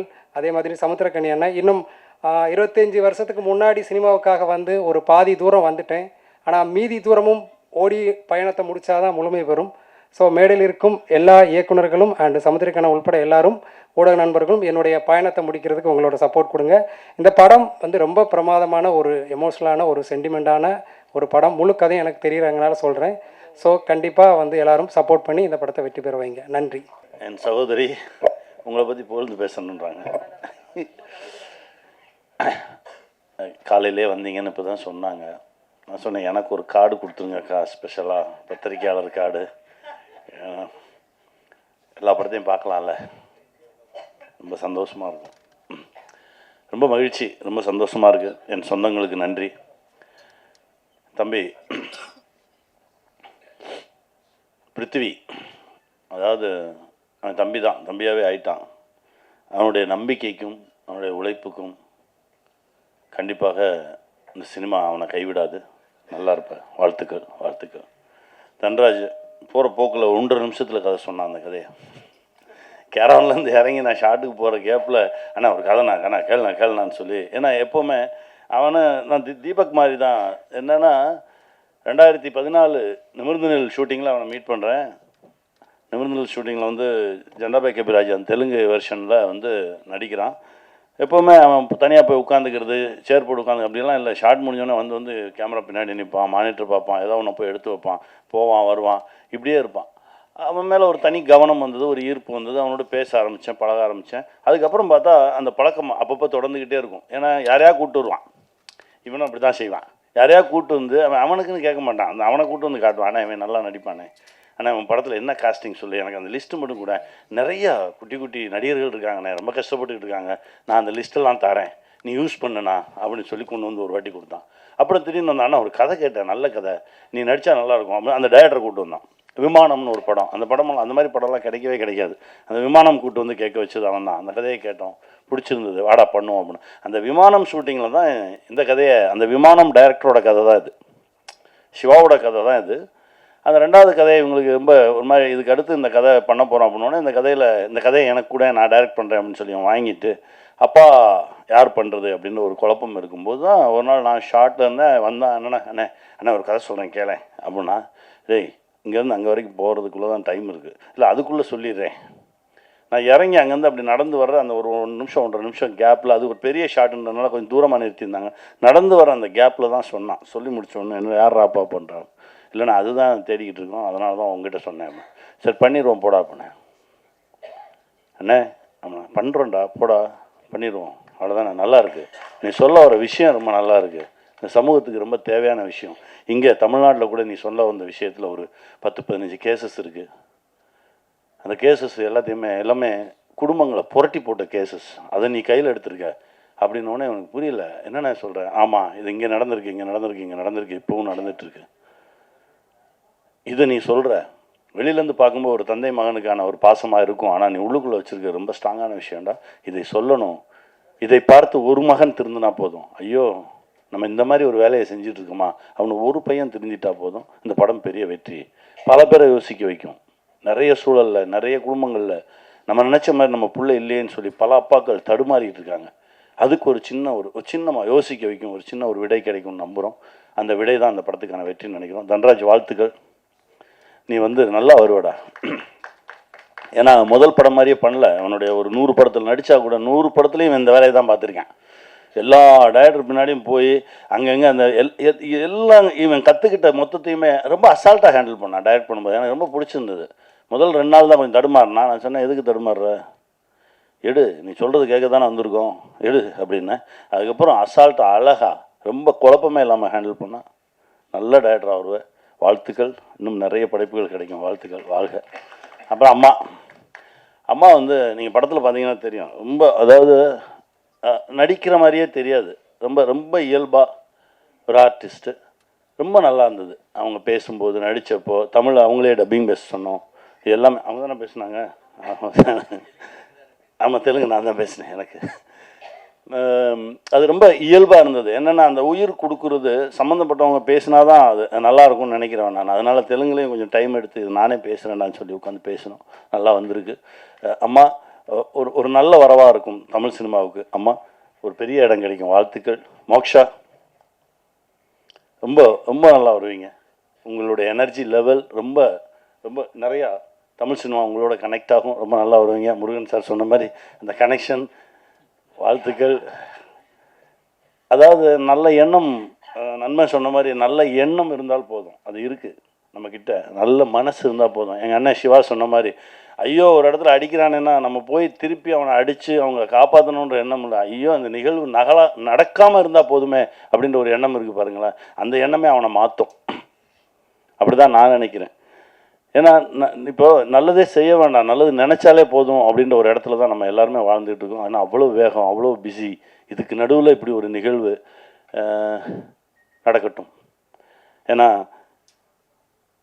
நல்ல படைப்பை ரசிகர்கள் என்றைக்குமே கைவிட்டதில்லை. இருக்கரம் நீட்டி வரவேற்றிருக்காங்க. பணம் பணம் பணம், அந்த பணம் பார்த்தால் தான் இந்த படைப்பு அப்படின்ற மனசு தான். எத்தனை பேர் மனசை இது கொள்ளையடிக்குதுன்றது தான். இதை நோக்கி தான் நகர்ந்துக்கிட்டு இருக்கோம். ஆனால் ஒரு நாள் வரும், அந்த நாள் அன்னைக்கு இந்த மாதிரி படைப்புகள் மட்டும்தான் இங்கே நிலச்சி நிற்கும். கமர்ஷியல் படங்கள்லாம் தூக்கி அடிக்கப்படும். அதை நோக்கி தான் இப்போ நகர்ந்துக்கிட்டு இருக்கேன். ரெண்டுக்கு நடுவில் தான் நம்ம நிற்கிறோம். அந்த நாளுக்காக தான் காத்துட்ருக்கோம். அது வரைக்கும் இதே மாதிரி படைப்புகள் வந்துக்கிட்டே தான் இருக்கும், உழைச்சிக்கிட்டே தான் இருப்போம். அது கமர்ஷியலாக காசு என்றைக்கு வருதுன்றதை கொஞ்சம் பார்ப்போம். அது லாக் இதில் கூட விழலாம், அந்த பிணைப்பு இதில் கூட நடக்கலாம். இந்த பிணைப்பில் இந்த படத்தில் நடக்கலன்னா அடுத்த படத்தில் நடக்கும் அப்படின்னு வெயிட் பண்ணி அதற்கான ஓட்டம் தான் இருக்குமே தவிர என்றைக்குமே தடுமாறி தயங்கியெல்லாம் நின்றவே மாட்டோம். அதை போய் வெல்வது வரைக்கும் போராடுவோம். வெற்றி நமக்கே, வெல்வோம். நன்றி, எல்லாருக்கும் நன்றி. பத்திரமா வீட்டுக்கு போங்க. ரொம்ப டயர்டாக இருப்பீங்க, போயிட்டு வாங்க. ஒரு ஃபோட்டோ எடுத்துக்கோ.